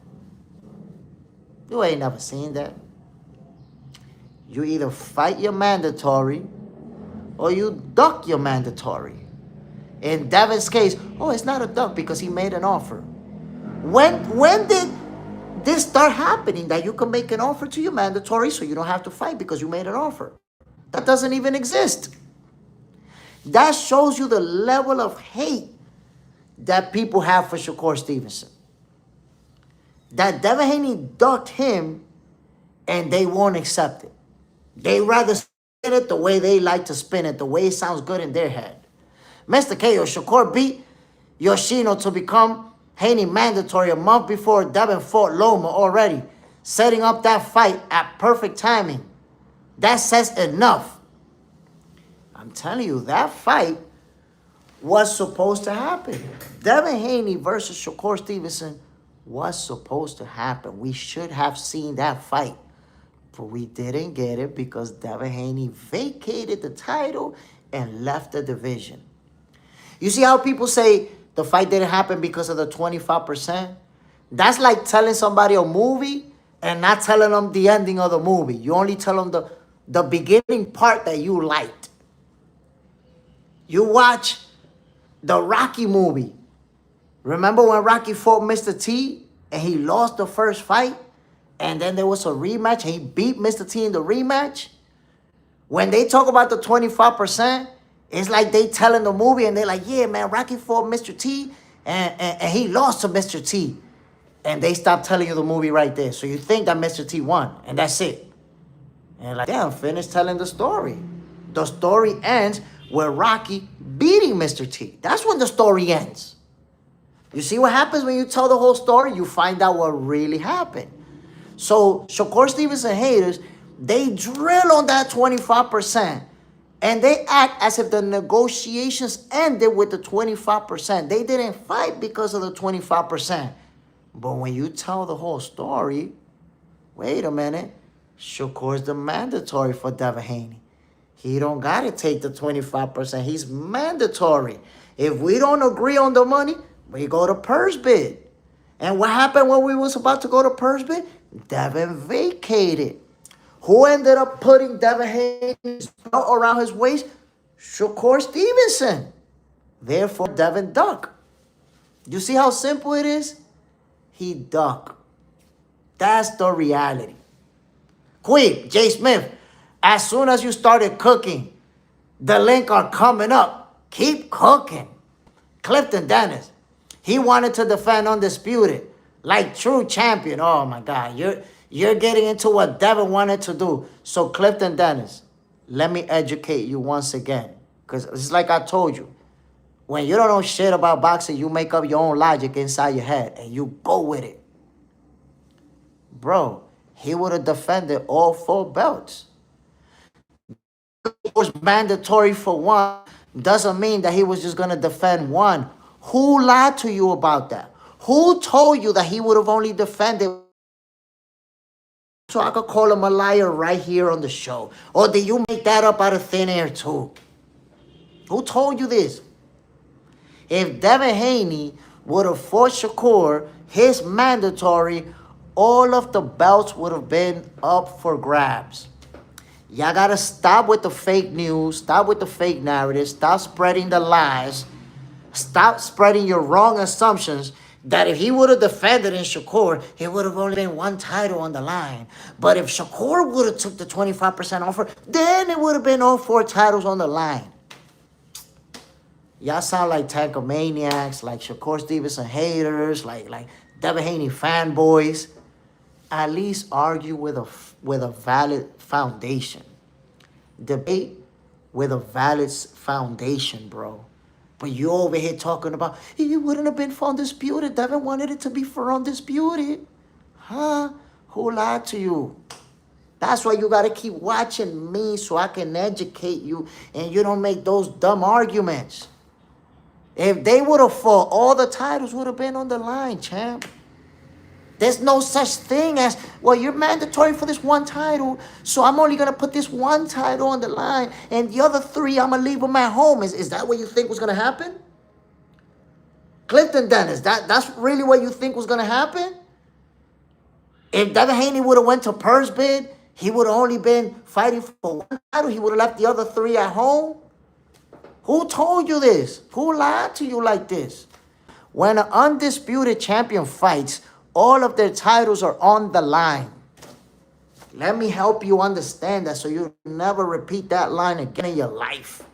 No, Devin wanted all the titles to be on the line. Don't ever repeat that in your life, man. All the titles would have been on the line. That's what happens when you're a hater of a fighter. You lie, you make stuff up out of thin air, you say stuff that don't even make no sense. Look, Clifton, you and Rose, y'all been caught lying I don't know how many times at this point. Don't hate a fighter to the point where you lying and just making stuff up. Look at Rose. Shakur's mandatory for one belt. Devin offered Shakur all the belts plus 25%. Come on, my G. Rose, like I told Clifton Dennis, when you have all the titles and you fight, you defend all of them. You will be fighting for all of them. Rose, there is no such thing as an undisputed champion only defending one belt. I don't know. You too, like Clifton Dennis, you thought the other three titles was going to stay at home and he's only going to be defending this one. That doesn't exist in boxing, man. Y'all got to stop saying stuff like that. You embarrass yourself. Because like you're trying to make these good arguments, but it's real bad arguments that you're making. Your hate for Shakur doesn't allow you to actually debate with a legitimate foundation. So you start making stuff up out of thin air to try to, you want to make it make sense. And the only way that y'all can make it make sense is by lying and making shit up that don't even make no sense. Clifton Dennis, Rose, find me one fighter, find me one undisputed fighter who only put one title on the line and left the other three at home. Find me one. That doesn't exist. There's no such thing as, I'm only putting this one title on the line, though. Who the fuck told you this? That's why y'all got to come over here, listen to me so I can teach you. I can educate you so you don't make those horrible arguments. The letter M. Devin hit the road runner on Shakur. We all know it. We all seen it. Quabe. Imagine running away from a fighter from the ring. And then you still try to make it seem like you number one. We all saw it. We all saw Shakur Stevenson step in the ring. Wanted to step to Devin. Devin saw Shakur booked it out of the ring. Booked it. Literally saw Shakur. Didn't even let Shakur come in front of his face. Like, come on. Come on, man. Clifton Dennis, that's true. Anything could happen in the bid. But the thing is, if there's no purse bid, you're never going to know how much money you would have got. Devin Haney didn't want to find out. He didn't want to find out how much they was going to give him. Because what if the purse bid would have gave him 80 and would have gave Shakur 20? What if he would have got more money in the purse bid? He didn't even want to find out. Why you think he chose to leave the division or announced that he was leaving 3 days before the purse bid? My mans didn't even want to find out. You know why he didn't want to find out about the purse bid? Because if the purse bid would have been 75-25, the same 25 that he offered Shakur, and he says, no, I'm leaving the division, now it's going to look like a duck. Now it's going to be an obvious duck because they just offer you the same amount of money that you was going to get. Now we know for sure you duck. So he didn't wait for the purse bid. So that Clifton Dennis, Rose, and other people can cling on to the 25%. No, 25%. 25%. It's 25%. But the mandatory don't got to take no offer. That's what y'all need to realize. a mandatory don't need to take no offer, because the next step is we go to purse bid. That's it. Let me give you an example. Boo Boo Andre, at one point, when he was at 160, a champion, he had Johnny Beck as his mandatory, and they couldn't come to an agreement on the numbers, right?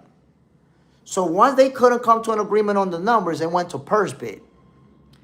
And I don't remember how much money was it that they was offered, but it was not a lot of money. Like Boo Boo was gonna get like 80, like a 80-20 split, but it wasn't a lot of money. So because of that, Boo Boo walk away.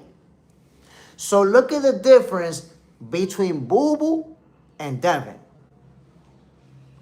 Boo Boo Andre was like, let's go to purse bid. Let's see how much money they talking about. When they went to purse bid and he saw the amount of money, he was like, nah, I'm good, man. I'm straight. And he vacated and moved up. But he waited to see how much money he could get. When he saw there was a little bit of money, he chose not to go for it. Now, when it comes to Devin Haney and Shakur Stevenson, Devin didn't even want to go to purse bid. He didn't want to find out how much money he was going to get. He announced that he was leaving the division like 3 days before the purse bid.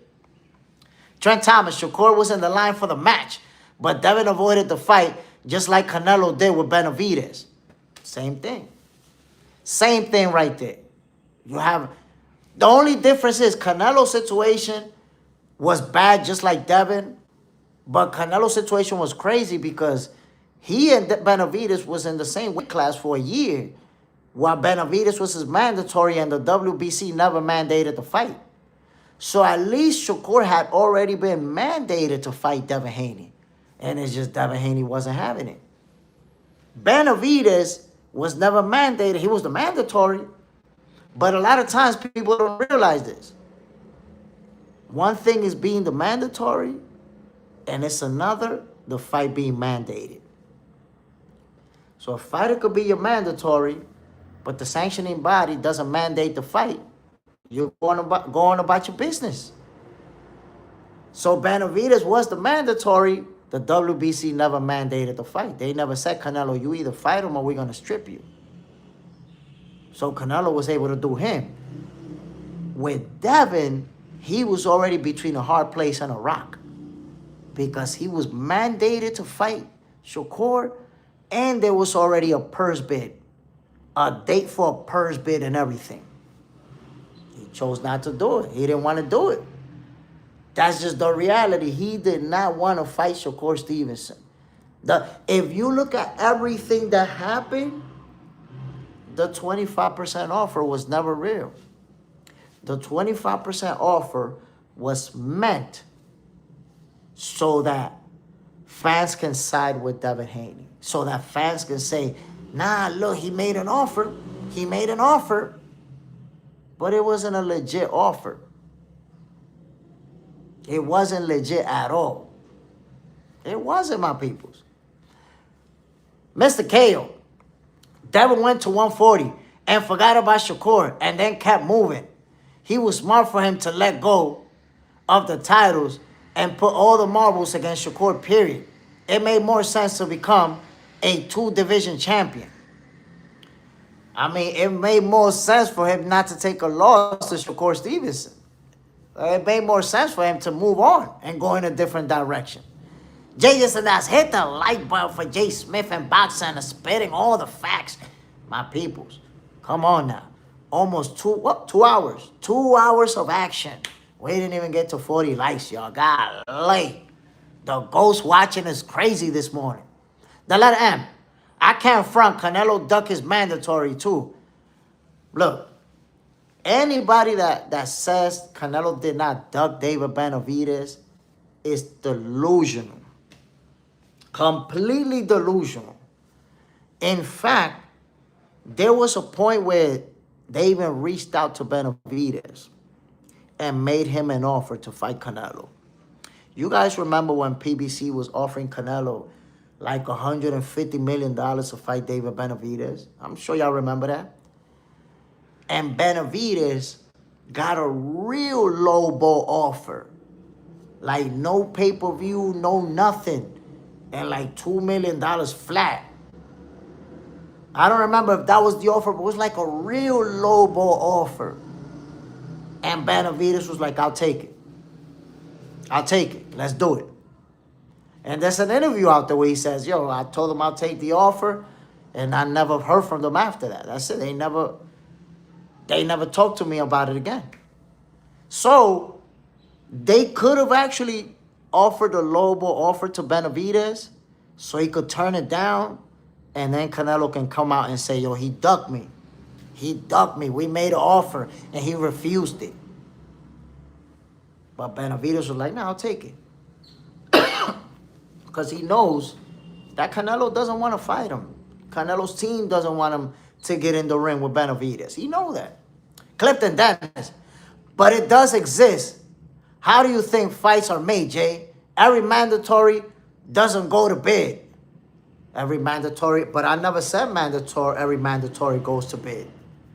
There's a lot of mandatories that get made, but the point is that you either fight your mandatory or you duck your mandatory. You don't get out of your mandatory by making an offer. There's no such thing as, well, I made an offer, so I don't got to fight him anymore. That doesn't exist at all. You can't find me another example of that happening. You guys made up that logic based on your hate of Shakur Stevenson. Quick, hit the like button to get educated, my people. Y'all see it. Y'all see it for educational purposes. The letter M. Don't forget Rocky IV Thunder Lips too. Oh, he put the beats on Thunder Lips. Put the beats on him. Clifton Dennis. I ain't make it up. Devin said that. You misunderstood me. Obviously, you misunderstood. You're human is okay. We all make mistakes. I think you're the one that misunderstood, bro, because you keep quoting Devin and Bill. Just like I try to teach you, brother. That's why I'm educating you. You don't quote McDonald's to say who got the best fries, because McDonald's always going to tell you they got the best fries. So if we talking about Devin and Shakur, why would you quote Bill? Why would you quote Devin? Dios mío. Come on, man. Your logic is horrible, brother. You can't quote somebody when we're talking about them. Is Bill supposed to say, yeah, we ducked Shakur? That's why we made the 24%, 25% offer. We ducked. Is Devin supposed to tell you, yeah, we ducked Shakur? Like, why would you quote what Bill said and what Devin said? That's crazy. That's crazy. Clifton Dennis, I bet if Canelo sent an offer, Mexican Monster would have taken it. That's your opinion on what the Mexican Monster would have done, but he was never mandatory. You keep... Actually, he tried to take an offer. When he was mandatory, he tried to take an offer, and nothing happened. But you're betting on what somebody else would have done. Like, come on, man. Quit. I'm really trying to help you out in trying to find information about the same scenario, but your argument is not landing. I'm sorry. Queeb, is that Clifton Dennis is making a horrible argument. It is not going to stick. Look at the Clifton Dennis argument. Number one, that Devin made an offer. That's already been debunked a million times. And number two, that Shakur had to take his offer. Like, look, I'm going to take you deep into that argument so that you can see how much Shakur Stevenson hate is in the Clifton Dennis logic. I'm going to show you the hate. So what Clifton Dennis is saying, that for Shakur to fight Devin, Shakur had to do what Devin want. Devin says, yo, here's this percentage, take that. And Shakur got to say, okay, I got to do what you say. That's his logic. Look at the level of sneak hate, of in-the-closet hate for Shakur Stevenson. Shakur got to do what Devin wanted. When have we ever said that a mandatory challenger got to do what the champion want? When have we ever said that, my peoples? When have we ever said that? But Shakur, according to Clifton Dennis, he got to do what Devin wanted. Clifton Dennis, no hate. I love Shakur. No, you hate Shakur, and you're an in-the-closet hater. So you say all the hater shit, and then at the end of it, you attack. But I love Shakur. I'm making all the hater arguments. I'm making that Benavidez. I'm saying that Benavidez would have took the offer from Canelo. I'm saying that Shakur should have took the offer. I'm saying that Devin made a good offer. I'm making the example that Devin went and fought Cambosos. I'm making all the Shakur hater examples. But I love Shakur. We know the Shakur in the closet haters, bro. We know the Shakur in the closet haters. We know y'all. Come on now. Come on. Come on. I love Shakur. I love Shakur. Shakur haters love to say that they love Shakur. Think about this, Clifton Dennis. This whole time, think about everything that you have said. You have not said nothing in favor of Shakur. Nothing to show love to Shakur. Only that part. Oh, but I love Shakur. I love Shakur. Hell no, you don't love Shakur, bro. You hate Shakur Stevenson. You hate Shakur Stevenson. And you say everything that the Shakur Stevenson haters say. But you love them. Come on. You're not fooling. No. Bro, trust me. Nobody believes you. Not one person in here believes you. You're talking about calling a spade by making an example in Devin Haney's favor, by quoting Bill Haney, by quoting Devin Haney. Bro, your level of hate for Shakur Stevenson is way, way up, which makes you become a closeted hater. And a closeted hater is someone who always talk against Shakur. Like, bro, you've been on Boxing for Breakfast how long already? I think it's been months already since you've been here. And you always say negative shit about Shakur. You always siding against Shakur. And then at the end of it, oh, but I love Shakur. I love Shakur. Man, nobody buy that shit. Nobody buy that shit. Nobody buy that shit. Nobody believe it. That is super, super, super cap. You might love Devin Haney. You might love Devin Haney. You might be a tankomaniac. Tankomaniacs hate Shakur, and they make the same arguments you make. You definitely don't love Shakur. Hell no. No chance. Here we go, my peoples. This fight, I thought we was going to see it when Ryan Garcia said that they could fight at a catch weight. He says, Shakur, I'll fight you at 144. Then he says, Shakur, I'll fight you at 140 and take your belt. But maybe he thought about it and decided, no, I'm not going to go down in weight, and I'm not going on a rehydration clause. No, we fighting straight up at the welterweight division. But Shakur had already said, we could meet at a catch weight, we could fight at 140, but I'm not going to fight you at welterweight without a rehydration clause. So because of that, it looked like we can't get this fight because they can't come to an agreement. As far as the weight class and all of that, they can't agree. If they can't agree, the fight's not happening. So to me, that's it. The ship sailed on this fight happening in 2026 because the weight class that they're fighting in. But look what happened. Ryan Garcia says, Shakur ducked me. And Shakur asked the question, did you send me a contract? Did you send me a contract? And the answer was no. Or the answer is no.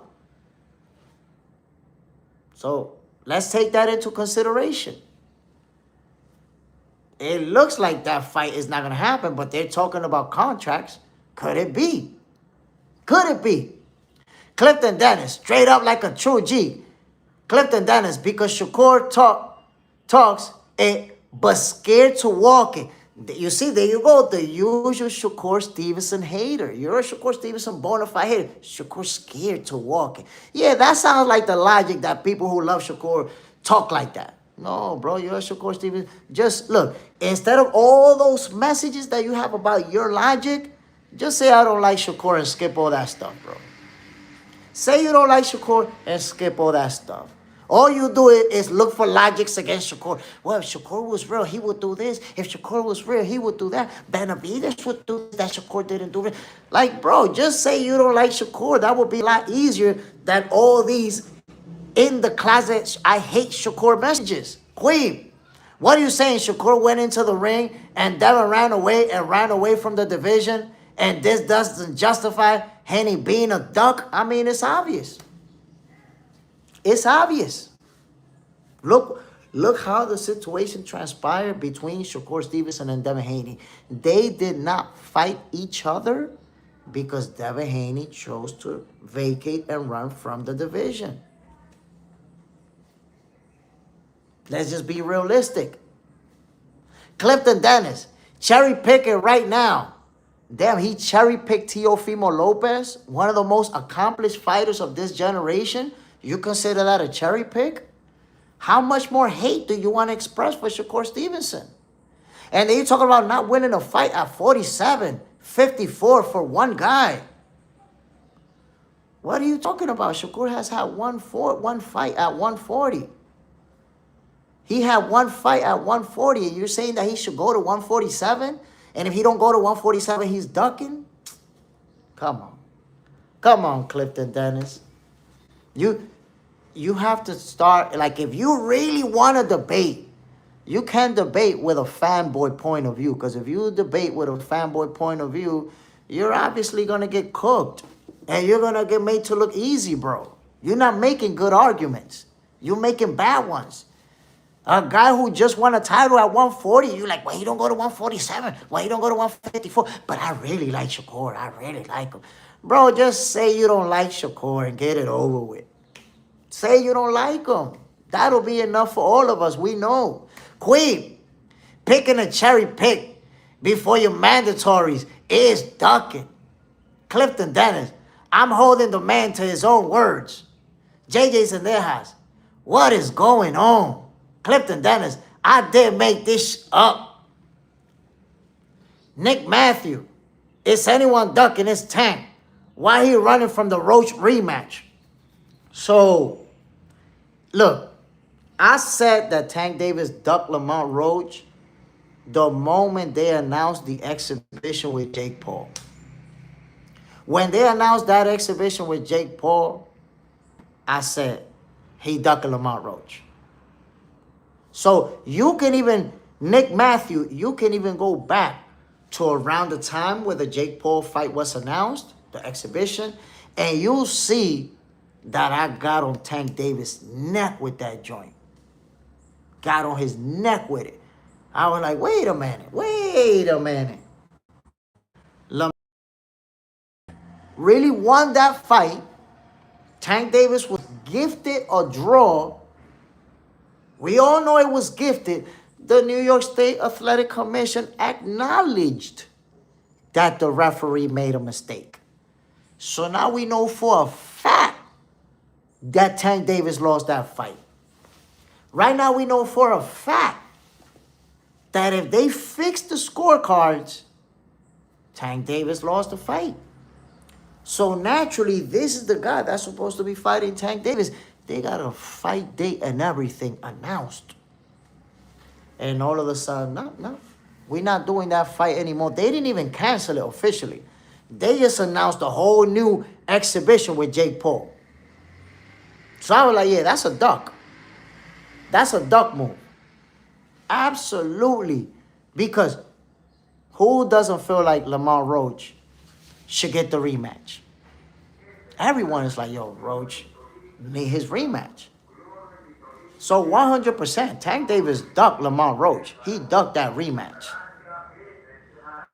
And look, man, in the 135 division, when Tank was still fighting, Shakur was at 135, Devin Haney was at 135, Teofimo Lopez was at 135, Lomachenko was at 135, and Tank Davis didn't fight any of them. He tried to call out Lomachenko. Now when Lomachenko damn near 40 years old, 1 foot retired already, that's when he tried to fight Lomachenko. 5 years ago, 6 years ago, when Lomachenko was calling him out, they didn't want to fight Lomachenko. Now look at the landscape right now. Ryan Garcia, a reigning world champion. Shakur Stevenson, a reigning world champion. Devin Haney, a reigning world champion. Now Shakur went up to 140 and won a title. Devin went up to 147 and won a title. Ryan went up to 147, now he's won a title. Tank Davis is going to go to 140. What is he going to do at 140? Is it going to be another cherry pick? Is it going to be another easy fight for Tank? Is it going to be a rematch with Pitbull where I know it's going to be an easy win? What's going to happen? How is this going to play out? Nick Matthew, not a knockdown though. He got someone on his eyes. Queen, bro, you need to stop holding Devin's words as true. It's not truth. It's just his words. The truth is what happened. You see, Queen, and that's why I make the example.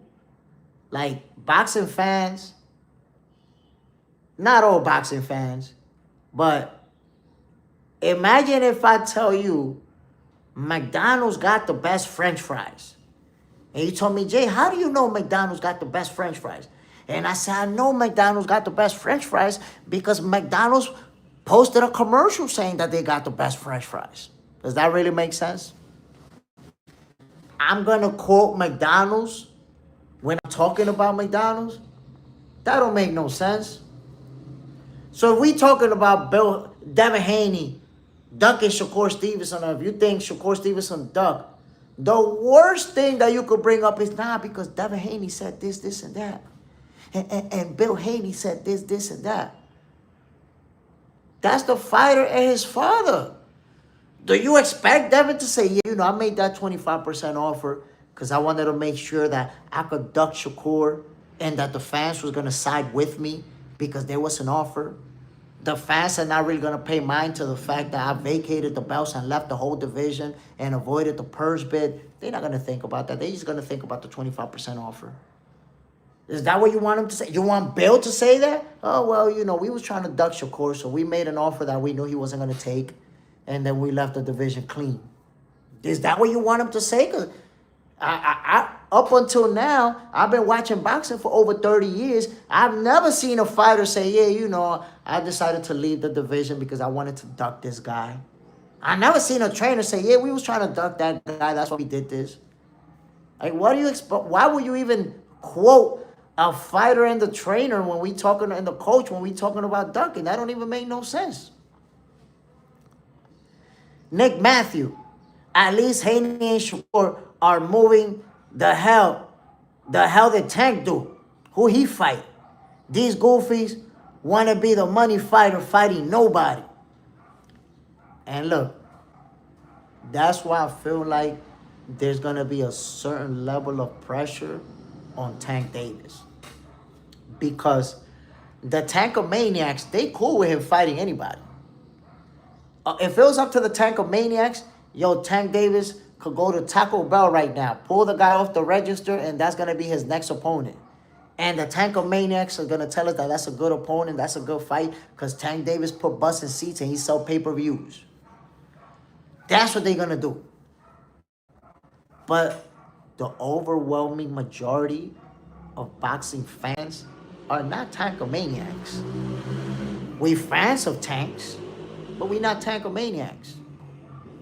So ultimately, you're going to see that pressure on Tank mounting up. More and more people say, yo, when are you going to fight the guys? When are you going to fight these guys? Is it going to be another guy from Mexico, another guy from Guadalajara, another guy from Guatemala, more guys from south of the border, more guys that never held the title before they got to you, more guys that are getting their first championship fights, more guys that are moving up from a lower division to fight you? Like, how much more are we going to... Like, is this going to be Tank Davis' entire career? Trent Thomas, that's building a product. Queen, I understand if you're not a Tank fan. As a Tank fan, I understand why you're not a Tank fan from all the controversies and the scandals. But here's the thing. Tank Davis is one of the hardest punchers, pound for pound in the game, right now. One of the few fighters that can end the fight. One shot, boom, go to sleep. It's Tank Davis.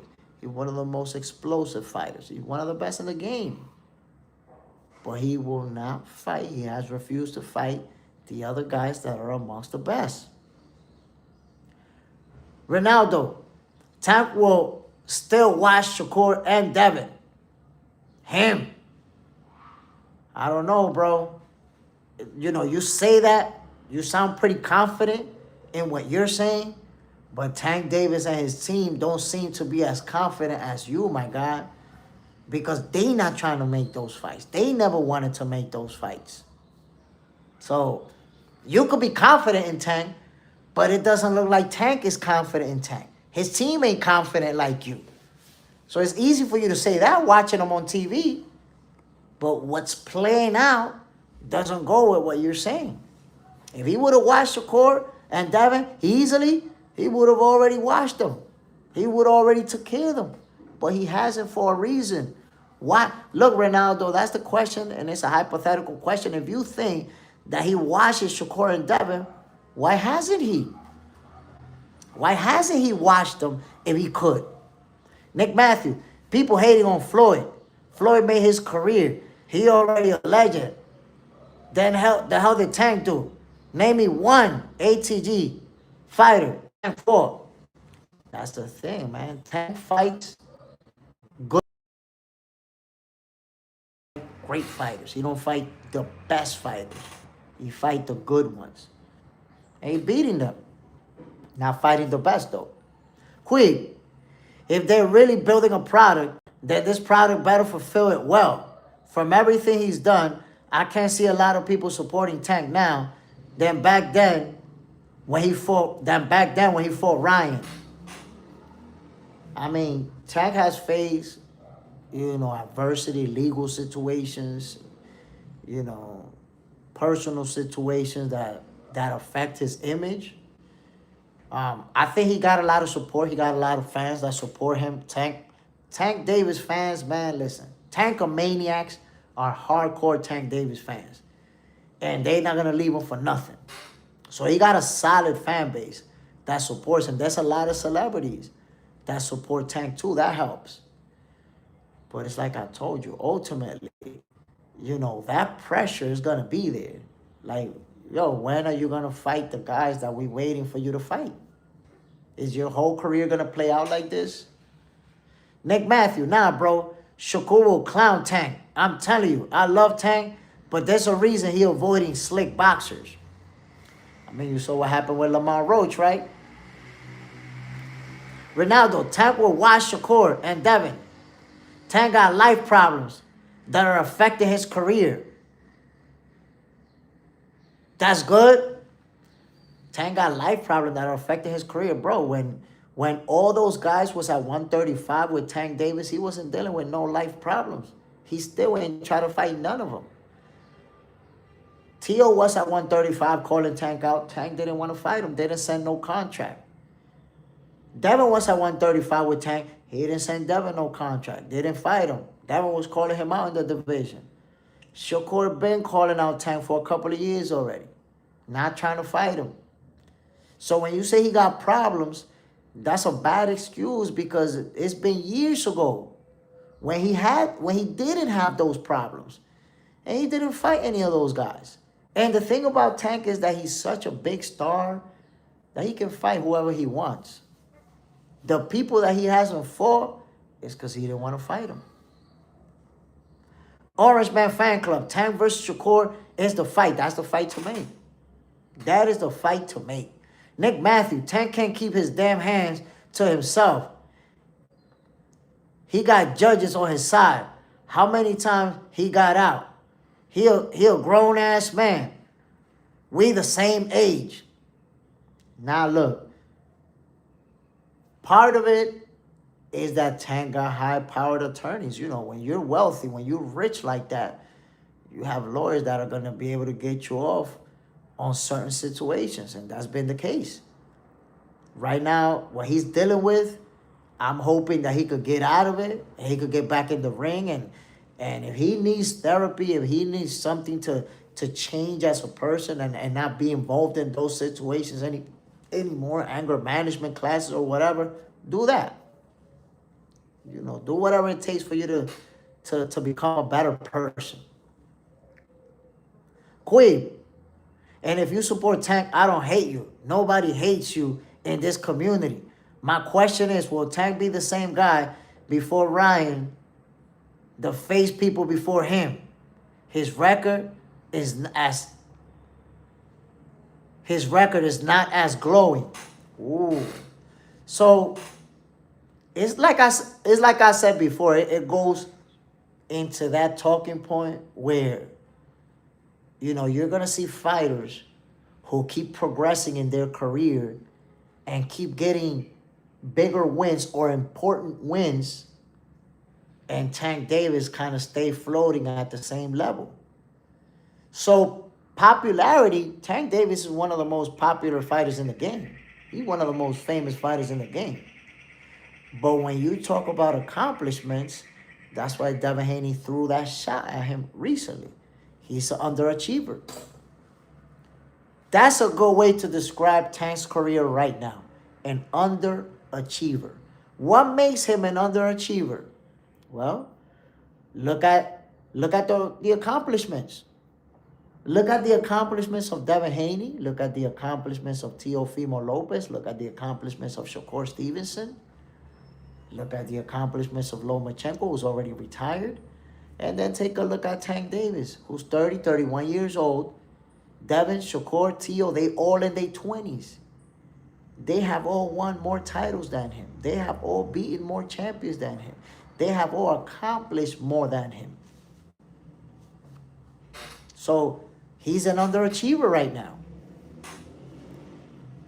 Nick Matthew, where's the damn discipline? Y'all looking up to Floyd, but forget this dude was so disciplined. He was training all year round. That's the thing about Floyd Mayweather, bro. Like, whether you like him or not, you have to accept his greatness. You have to acknowledge it. Why? Because when you see what Floyd Mayweather was able to accomplish in the ring, not only that, people dislike Floyd because of it. You know, he got that bravado, that, you know, that attitude that I'm the best and I'm the greatest. He got that ego. But he backed it up with what he did inside the ring.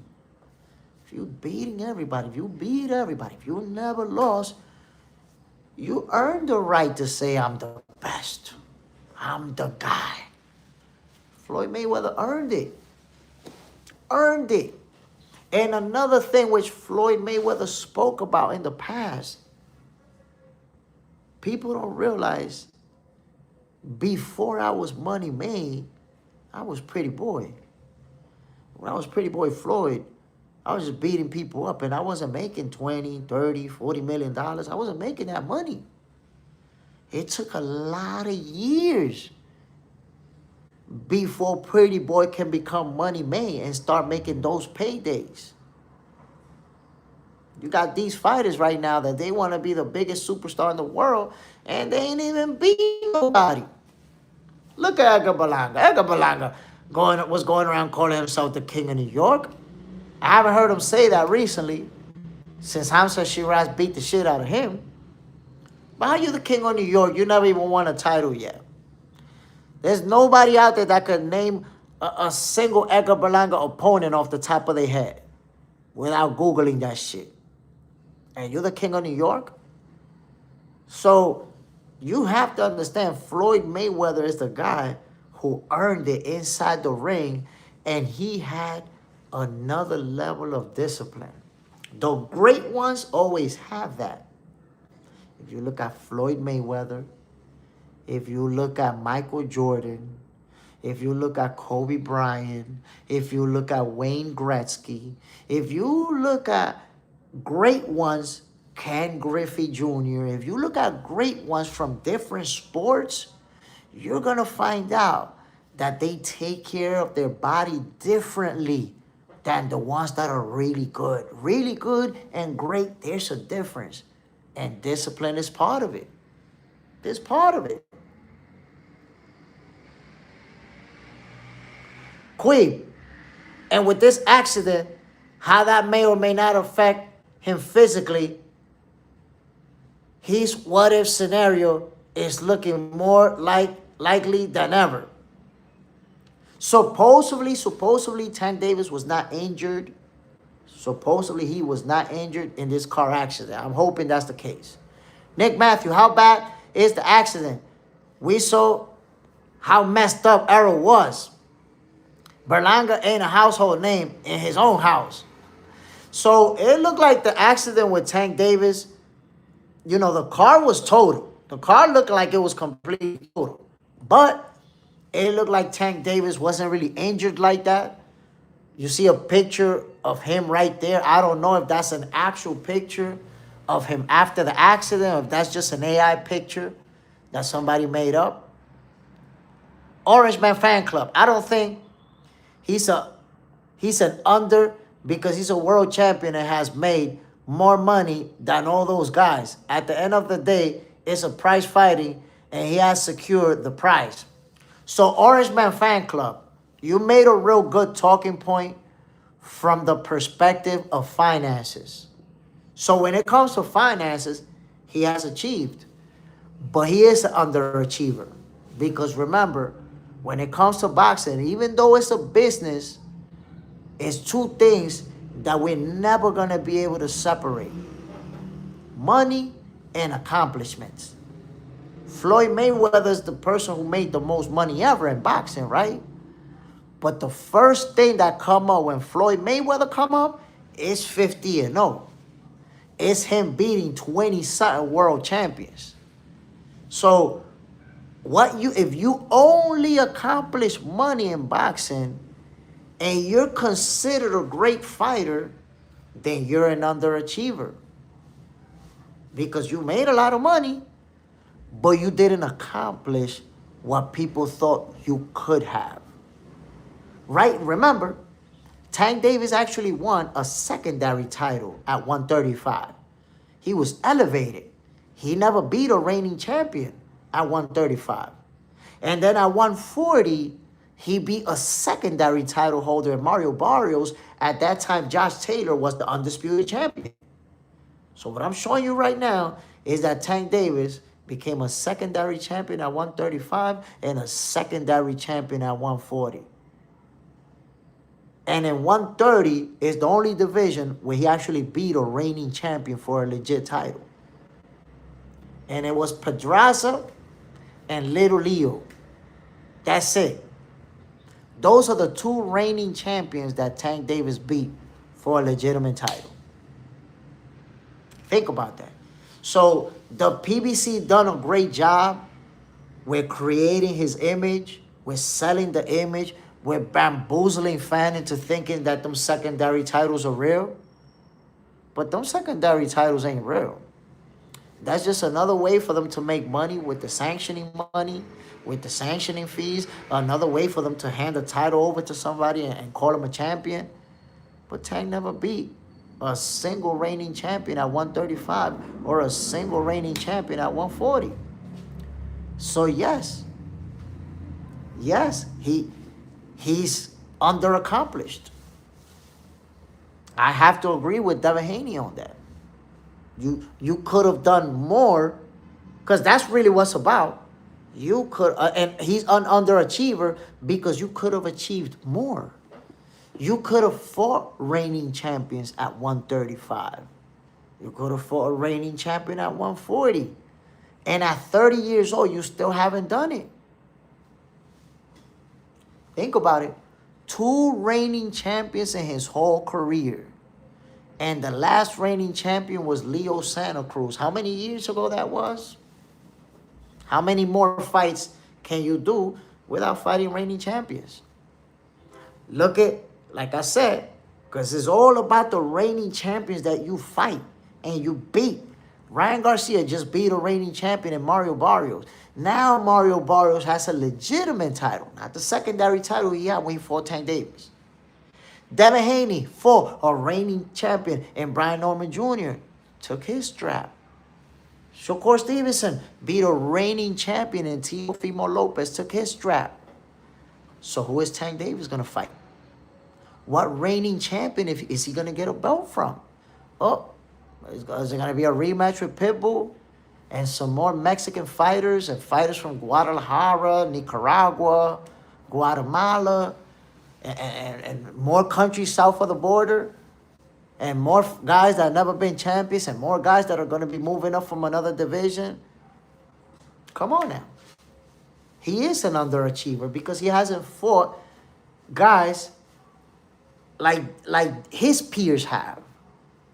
Quid, people are saying that the accident was not bad, but we don't know. Supposedly, it was Tank or somebody from his team that put it out there. That he was in an accident, but it's all good. We really don't know. You're right about that. We haven't seen him. Ronaldo, in your opinion, if he lost to Manny later this year, would that destroy his legacy? What does he really have to gain by fighting Manny again? By fighting Manny, are you talking about Floyd Mayweather? If you're talking about Floyd Mayweather, Manny Pacquiao, so, it wouldn't take... Look, when a fighter built a legacy, one loss is not going to collapse it. If Floyd Mayweather loses to Manny Pacquiao in a rematch, he's still going to be one of the greatest of all time. Now, will people make an argument that Manny is better than him? People will make that argument. Because you have to understand, they're about the same age, but Manny's 2 years younger. Floyd 39, Manny 37. So there's also going to be the people that are saying, you know what, Floyd is washed up. Manny beat a 49-year-old Floyd. But Manny's 47 too. It's not like he's a young buck. But it's not going to diminish his legacy at all. Why fight? I don't know. It could be the payday. A shitload of money. You know, I do remember Floyd saying that he would never fight again. That he was done with professional boxing. So I wasn't expecting him to come back and fight professionally, put his record on the line. That's a big risk. Even though he feel like he beat Manny Pacquiao, that's a big risk. Because if you think about it, the Mayweather brand is built on that 50-0. Built on that undefeated record.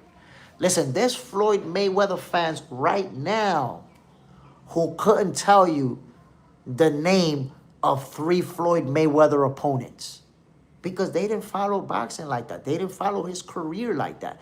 They're casual fans who just know that he's undefeated. He's undefeated. He's 50-0. And that makes him very appealing to those people. 50-0. That's all they know. So if Floyd Mayweather was to take a L, his brand is going to take a L. Orange Man Fan Club, I agree. He could have had bigger fights. Trent Thomas, Tank was looking big money fight. Tank was looking big money fights. But if we say that, Trent Thomas, right, that Tank was looking at big money fights, fighting Devin Haney would make more money than most of the fights that he made with his opponents. Fighting Teofimo Lopez would have been a bigger money fight. I mean, was he making more money versus Frank the Ghost Martin, who a lot of people didn't even know? Was he making more money versus Lamont Roach, who a lot of people still didn't even know when he fought him? Was he really making more money versus those guys that he would have made fighting Shakur, fighting Teo, fighting Dev? Those are career paydays if he fight those guys. So if it would have been he just want to fight for the most money, he would have been fought those guys. So he's trying to make that money, but he's not trying to lose that. Oh, Orange Man Fan Club. And coming from a Puerto Rican, Berlanga was created by a hype machine, but his skill shows he's not that guy, and it's showing in the ring. Man, I'm mad disappointed with Berlanga. Because I'm going to tell you, the first time I saw him and Xander Sayas. Like, I don't know, maybe like 7 years ago. Let me see. maybe like 6 years ago, 5, 6 years ago. I saw him and Xander Sayas, and they were like right there together. And I felt like, as the different fights were happening, Xander Sayas just kept getting better and better and better. And Berlanga kind of staying right there. Like I didn't see that improvement. And then look, Berlanga got dominated, really got made to look easy by Canelo Alvarez. Fought that fight to survive, to just go the distance, to be proud and say, I went all the way. He wasn't trying to win that. He just wanted to say, I went the distance with Canelo. He fought like that. And then you saw Hamza Shiraz like beat the shit out of him. So Berlanga is like one of these guys who, he's a good fighter. He's going to beat, the average Joes, he's going to beat him. The bumps, he's going to wash him. But when he step up against the best, it looks like he's going to be getting cooked out there. He don't look like he got that talent to even compete against the best. So hype job, 100% hype. I see Berlanga as a hype job. Then he started talking about money and that they getting money like that. And he's the king of New York and with an entourage and iced out. And I'm like, come on, man. This guy's acting like a superstar, man. He ain't accomplished shit in the sport of boxing. That's it. I don't think he got the discipline. He don't got what it takes to be one of the best. Trent Thomas. But he has not beat the top fighters. He is strong. And I have high IQ fighting the guys who are champions. Make you become a legend. Floyd lost in the Olympics and turned pro and began his career. And you got to look at Shakur Stevenson, which is another thing that makes Shakur and Floyd very similar. Just like Floyd Mayweather, Shakur lost in the finals in the Olympics. Just like Floyd, Shakur was crying like a kid and then turned pro and went to work. And unstoppable since. Big Laurenti. Tank don't want to make money with them thinking they wouldn't be able to sell big money fights on their own. But they found a way thanks to Turkey. But prior to him, it looked believable. Look, there's a lot of different narratives going around Tank and Shakur and Devin and why those fights haven't been made or will they be made. But ultimately, I think that Tank put himself in a position where he's such a big star that if he wanted those fights, he could make them happen. He could make them happen. I had a little love for Berlanga after the Canelo fight, but then he ruined it. Honestly, I was very disappointed with the Canelo fight.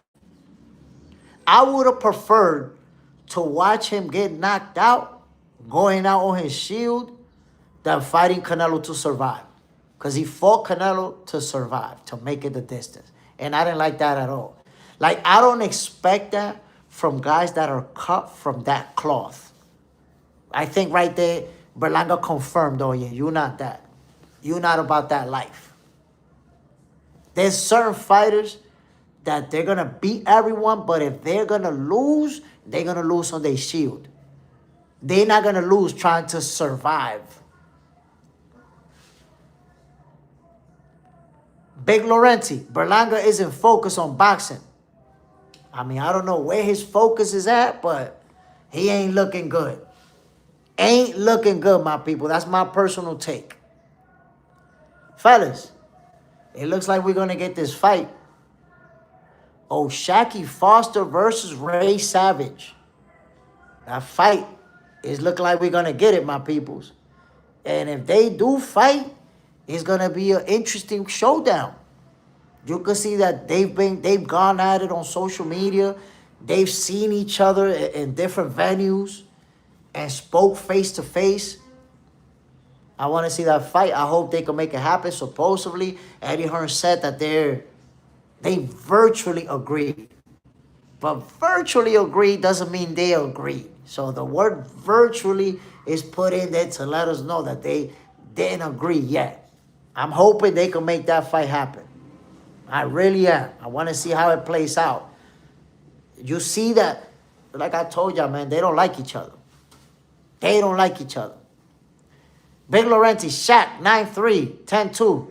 Same like Fulton or Rain on his game. Look, man, I think O'Shaquie Foster and Ray Savage, they have a style of fighting that'll give us a very competitive, very fun to watch fight. I hope they can make it happen. DJ Hecky, do you think Abdullah Mason is ready to fight a big fight yet? I mean, look, Abdullah's a world champion right now. He was willing to fight Keyshawn Davis. Only reason he didn't fight Keyshawn is because Keyshawn had to move up. He couldn't make weight anymore. So, and he's young. If it's up to me, right, I think Abdullah is ready for big fights, but if it's up to me, I would hold him back at least another year or two. How old is Abdullah? Like 21, 22? He's young, bro. Young. So, I'd hold Abdullah back 1 or 2 more years. Have him facing competitive opponents. Highly ranked opponents defending his title. But I wouldn't just start with the big fights just yet. Because the thing is, once you start fighting the big names, that's it. Now you get that target on your back and all of the best are gunning after you. And there's going to be great fighters going after Abdullah.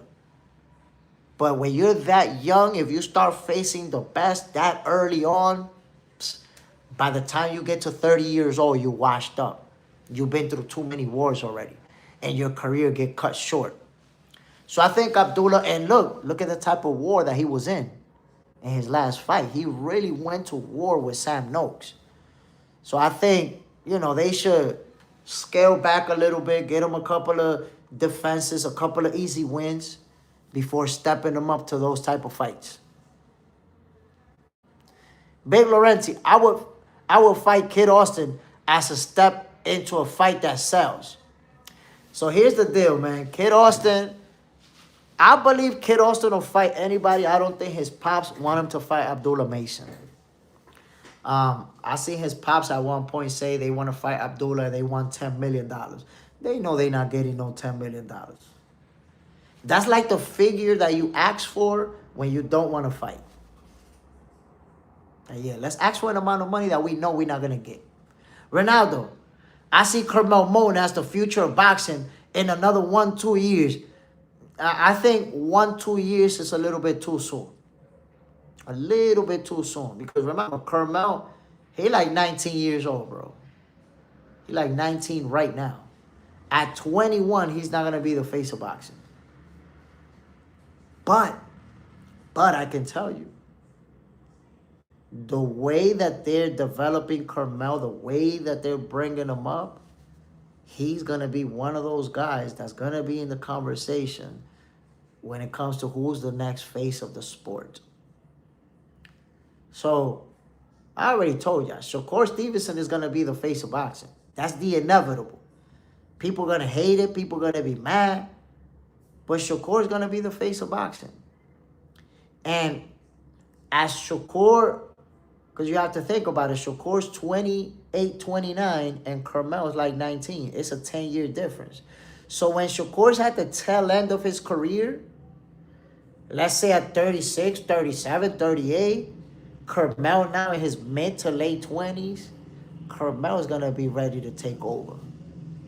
And then it's going to be, as Shakur's getting ready to step out, you're going to see Kermel, you're going to see Abdullah Mason, you're going to see Shakur's cousin, Zaquin Moses. So there's already a group of young fighters that are going to be gunning for that face of boxing spot after Shakur's already on his way out. Big Laurenti goes up as it becomes the fighters he's supposed to be. Al Booger, Kermel is going to be a problem. He's going to be a big problem. Musa G, he need more time. Give him 4 or 5 years. Yeah, I give him 4 or 5 years. Because remember, it's not just a developing process, but it's going to take some time for him to get a title shot. Why? Because fighters like Kermel are like Boots, are like Shakur, are like, they're special fighters who they're gonna have to become somebody's mandatory and force that fight. Nobody's just gonna give them a title shot. Look, they was willing to turn Carmel pro in a title shot versus Lee Woods. And Lee Woods was like, nah, we good. We good. Go over there somewhere. Musa G, we knew what Shakur was. Now we know he can take a punch. So yeah. Al Booger, I like Zaquin. He has a mean streak in the ring. Yo, Zaquin Moses is a special fighter too. Special fight. He's the last guy to hand Carmel Moulton a defeat. Because remember, they fought each other, the amateurs, for the opportunity to go to the Olympics. And Zaquin Moses beat him. So there's going to be a nice little storyline. That's why we're not going to get, don't even mention Zaquin and Carmel. Don't even mention their name together. They're not going to fight. As young guns, they're not going to face each other. We're going to see them fight each other when the time is right. Most likely, they'll both be world champions. And it'll be a unification fight. But it could also be that one of them is a champion, the other one's moving up, challenging him. But at least one of them is definitely going to be a world champion when Zaquin Moses and Carmel Moulton meet each other in the ring. Two special fighters that are going to do special things. They're both going to accomplish a lot in the sport of boxing. My people's AJ is back in training. We was talking about Anthony Joshua just yesterday. You guys know the accident and the, traumatizing situation that he dealt with a couple of his boys losing their life in that same accident. And I felt like he was going to come back for different reasons. Number one, the two guys who tragically passed away, they used to help Anthony Joshua train, prepare for his fights. And I know that thought is going to cross his mind, and even other people are going to tell him, like, these guys, they would not want you to quit. They would not want you to stop boxing because they're gone. If anything, they will both want you to go back in and fight again. And in a way, boxing is like a therapy. It allows him to get back into the rhythm of life. He can't just sit there and feel sorry for himself and feel bad about his boys for the rest of his life. Life goes on. So what's the best way to approach it? By doing what you know how to do. That's it. So he's already back in training. Let's see what's going to be his first fight back. Trent Thomas, Shakur is going to take it, the pound for pound and the face at some point. He's already number 3 on the pound for pound list. Whoa, Ronaldo Ray with the super chat vibes. Salute, my brother. I appreciate you, man. You guys know Boxing for Breakfast, not about the money, never been about the money. But when you do that, when you drop in on the super chat, man, you showing me that you appreciate what I'm doing out here. Salute, Ronaldo. I appreciate the non-biased boxing talk, brother. I appreciate you. Look, that's what I'm about. Sometimes people are going to think that I'm being biased towards this guy or biased towards that guy. But nah, I call it how I see it. There are fighters that I like, that I follow, that I support. But when it comes to predicting a fight, I call it how I see it. I don't care if we're from the same country. If a fighter's from Dominican Republic, if a fighter's from Germany, I'm telling you who's going to win based on an assessment, not based on who I like. So I try to always be non-biased and just call everything the way that I see it. So I appreciate you noticing that, my brother. Again, my peoples, AJ is back in training. There is a possibility. I saw a report where they suggested that he might fight Tyson Fury later this year. And I'm going to be the first to tell you, and I mentioned this to you guys yesterday. If he fights Tyson Fury, we're all going to tune in. Yes, the fight, is 6-7 years too late. We would have all wanted to see it when they was both undefeated. But right now, that fight's still appealing. It's still an interesting fight. Young Guns, David Benavidez, I think, has the ability to be the face of boxing. Maybe Moses Itauma down the road has a shot. Young Guns, I didn't mention, but Benavidez has an opportunity. And look, I have a list, which I mentioned before. These are the guys. Because we all know Canelo got one foot out the door. Canelo doesn't have that many fights left. Yes, Canelo's still the face of boxing, even after losing to Terrence Crawford. He's the guy. But here's where I'm at with the guys that are going to be gunning for that spot next after Canelo steps out. Shakur Stevenson, David Benavidez, Devin Haney, Jaron Ennis, and maybe Bam. But Bam Rodriguez, the odds are against him because he's such a small guy. And there's never been nobody that's been considered the face of boxing that small. Somebody fighting at 122, 118, 126. So for Bam, it's really hard to accomplish that feat because of that. I think to become the face of boxing, you got to be like 135 and above. If not, the odds are against you. But those guys right there all have an opportunity. They're all going to be gunning for that spot. But the lead in those names is Shakur Stevenson. Why? Because in 2026, he already got a win over Teofimo Lopez. For you to be in there gunning for that lead with Shakur, you're going to have to get a similar win. You're going to have to beat somebody with those type of accomplishments. Now, Benavidez beating Zurdo, that's a big win for him. But you have to think about it. He like number 7, number 8 on the pound-for-pound list. He's not going to drop below Shakur Stevenson. He's not going to be better than top 3. So he's going to stay behind Shakur. So all these guys that I mentioned, Jaron Ennis, Devin Haney, Benavidez, they have to get monster wins to be able to even think about surpassing Shakur in the pound-for-pound list. Young Guns, Usyk should be fighting Caballero next. Man, listen, I wish we would have got that fight. Caballero has an opportunity to beat Usyk, but it looks like he's not going to get that fight. It looks like he's not getting it. Big Laurenti, Tank is going to have to fight Shakur. At 140, it has become something he can't avoid, and is going to have to do like Canelo and Bud. I see a world where Shakur can make him more than Ryan. I mean, this could potentially be the biggest fight in boxing. The biggest fight in boxing, Shakur Stevenson versus Tank Davis. The problem is that if Tank don't want to fight him, the fight can't be made. They can't make the fight. And Tank said something the other day, man. I don't know how recently it was. He was in a show. And, oh, matter of fact, he was with Gilly and Wallow. And Gilly told him that he never seen Shakur really disrespecting him like that. Because Tank said if somebody disrespect him, he won't fight him. Like, I guess to not give him that payday. Not give him that, help him make that bread. He won't fight him. And Gilly said, I never seen Shakur disrespecting you. Like, yo, that fight could be made because Shakur don't disrespect you, right? And then Tank responded by saying, he said that I don't dare step in the ring with him. Yeah, you don't think that's disrespectful?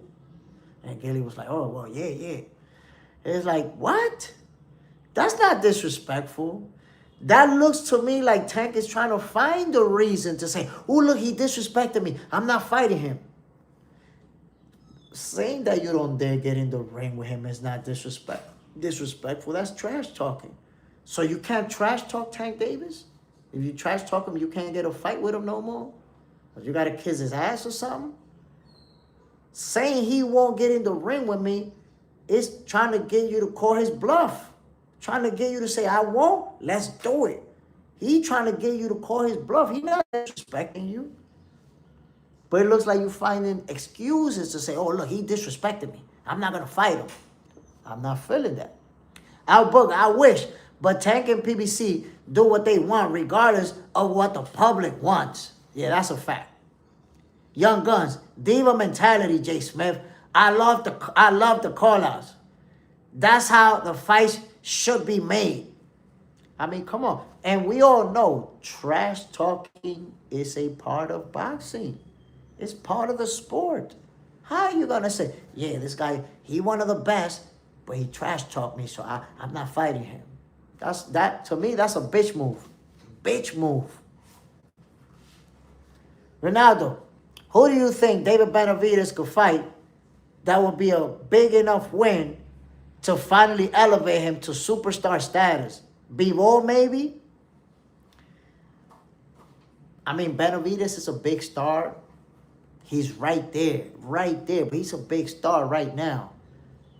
To get him to superstar status, you know what would get him there right away? Canelo. Canelo puts him there right away. But that's the problem. Canelo knows if I lose to him, that's like the passing of the torch. Here.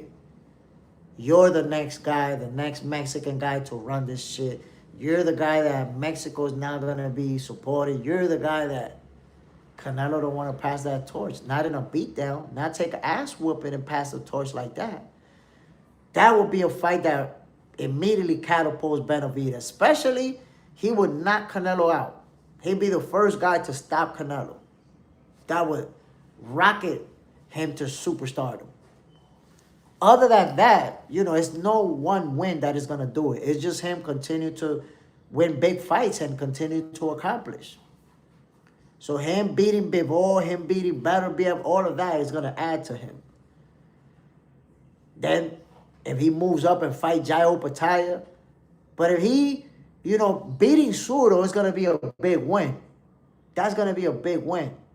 If he moves down and now beats Bivol and Jairo Pataya, those are monster wins, and that would put him on a crazy run, getting those 3 wins back to back. And then imagine climbing back up and fighting Jairo Pataya. So Benavidez could go on a crazy run right now. And he's definitely going to drop into the top 5 of the pound-for-pound list. For sure. Brian Williams, PBC in the top rank, got to do something. What platforms they on? They fighters either leaving or being allowed to fight on other promotions. Well, top rank, that's it. They got a hit. Top rank signed a 5-year deal contract with the Zone. So now they have a bunch of dance partners for their fighters. If you remember previously, we didn't see a lot of top rank and the Zone fighters facing each other. Because Eddie and Bob Arum, you know, it don't look like they see each other eye to eye, and they're on 2 promotions on 2 networks. Now they're both on the Zone, and I'm already hearing that they're talking about the possibility of Xander Sayes versus Shakur Stevenson. I don't know if that's going to happen. I mean, Xander Sayes versus Boots Ennis. I don't know if that's going to happen, but those conversations seem to be taking place. So we got to see what PBC is going to do, because it has not been good on Amazon Prime like people thought it was going to be. And I told people, yo, the move to Amazon Prime is not going to be as great as everybody think it's going to be. Because who they going to fight on Amazon Prime? There's nobody there to fight.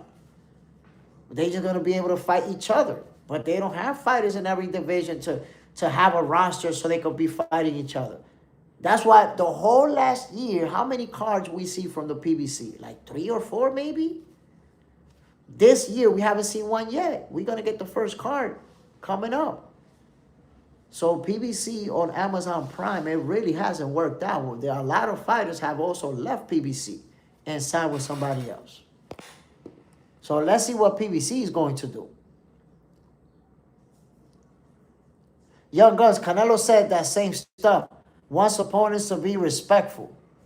Yeah, that's corny shit. Like, what is you talking about respectful? Somebody trying to beat your ass inside the ring. Young Guns, Ali disrespected Liston to get his fight. That's the thing, man. The stuff about you got to respect me, that's crazy. You don't got to respect me. We're going to fight. If we're going to fight, why do we need to respect each other? That's diva stuff. Byron Williams, beating the man that beat the man gets it done. Bivol more than solid. Of course, bro. Dimitri Bivol is a special fighter. Al Booger, Sonny pulled out of the wrench on Ali because he was getting trolled so bad. Listen, man, Ali was the master troller. Trent Thomas. Ali brought the trash talk in from watching Gorgeous George in pro wrestling. And the rest is history. We've been watching it ever since. Ali's the GOAT when it comes to trash talking. Byron Williams, thanks God for Turkey. Turkey, look, there's some downside to Turkey, but there's a lot of upside. And he's made a lot of fights have taken place because of Turkey. Al Booger, I think they did 6 shows last year. And like 5 were on pay-per-view. Look, I knew that PBC was in trouble. And I remember saying that Showtime was going to pull the plug on boxing. And people were saying that I'm hating, that it was never going to happen. But I knew that they was in trouble. If you remember their last year on Showtime, bro, they had like 5 pay-per-view fights. Like 5 pay-per-view cards where the main event wasn't champions. Where it wasn't even big names like that. Like, what the fuck? This on pay-per-view? What the hell going on here? That's when I realized, yo, PBC is cooked. When they put in this stuff on pay-per-view, that means the network ain't supporting it. The network is not backing it. They like, nah, we're not going to foot the bill. Put that shit on pay-per-view and do y'all. So I knew they was in trouble. On Amazon Prime, they're in trouble. They're in trouble right now because they not putting together enough shows. They not putting together enough cards. And what happens with all these fighters that you got? They're inactive. You know how many PBC fighters are inactive right now? How many PBC fighters, we don't even know that they still with PBC because they're not fighting anymore. Al Booger, yeah, I was gassed up after PBC signed with Amazon. Major disappointment. And you know how I knew Amazon Prime was going to be a major disappointment? First, go back to what Adrian Broner said. Like 2 years before Showtime pulled the plug on boxing, Adrian Broner posted a video where he said, yo, we about to be fighting on Twitter. And when he said we about to be fighting on Twitter, people didn't realize how right he actually was. You know why? Because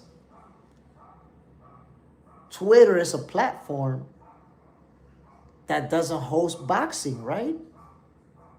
Well, Amazon Prime is a platform that also didn't offer boxing, didn't host boxing matches.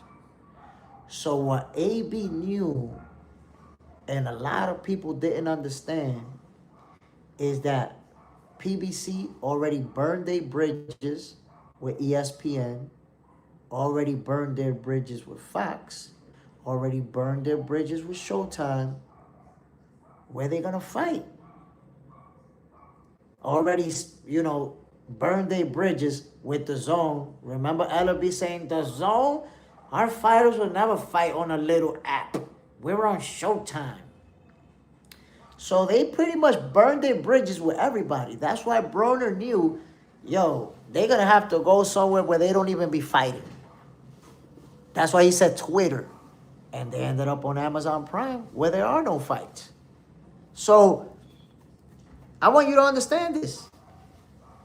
How many people are going to subscribe to Amazon Prime and pay them people a monthly fee over 3-4 cards from PBC?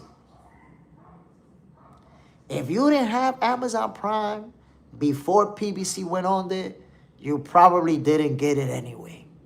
PBC signing with Amazon Prime was not enough for a lot of people to say, ooh, I'm going to get an Amazon Prime subscription. Now, if they would have signed a bunch of fighters and brought in a bunch of people and gave us 10, 15 cards last year, a lot of us would have been like, I'm signing with Amazon Prime. Fuck it, goddamn. But they didn't do that.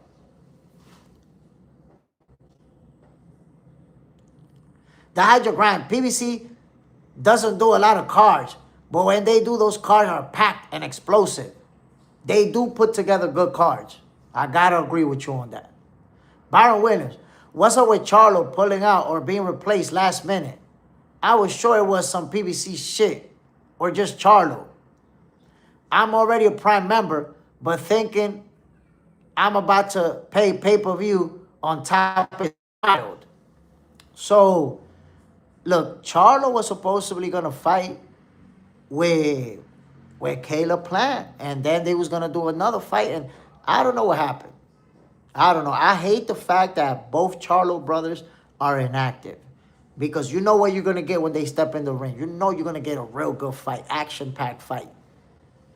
So two of the best fighters in the game, we don't get to see them in action. That sucks. The lunatic librarian in the building as I was about to get the hell out of here. My peoples, I'm about to end today's episode of Boxing for Breakfast, but before I do, I want to give a shout out to everybody who tuned in this morning. I hope you guys enjoyed today's show. Salute to Al, Byron Williams, the lunatic librarian, the Hydro Grind, Al Booger, JJ's, and there has Trent Thomas, Young Guns, Ronaldo, Salute Family, Big Laurenti, and everybody else who stepped in. Fellas, y'all already know we do this for the love of the sweet science. Jay Smith, I'm about to get the hell out of here. This was another episode of Boxing for Breakfast. Tomorrow at 6:30 a.m. Eastern Time. Make sure you're here. We're gonna do what we do. Toy Mafia, my brother. Bam! Appreciate you. Y'all know what it is, man. This is all about the sweet science. This is for you guys. I'll see you tomorrow. We do it again, man. I'm out of here. Jay Smith signing off. Bam! And you know what this is, man. This is Box Center. This is Boxing for Breakfast. Your favorite boxers' favorite boxing show. Peace out, y'all. Shaggy, salute, my brother. I'm out of here.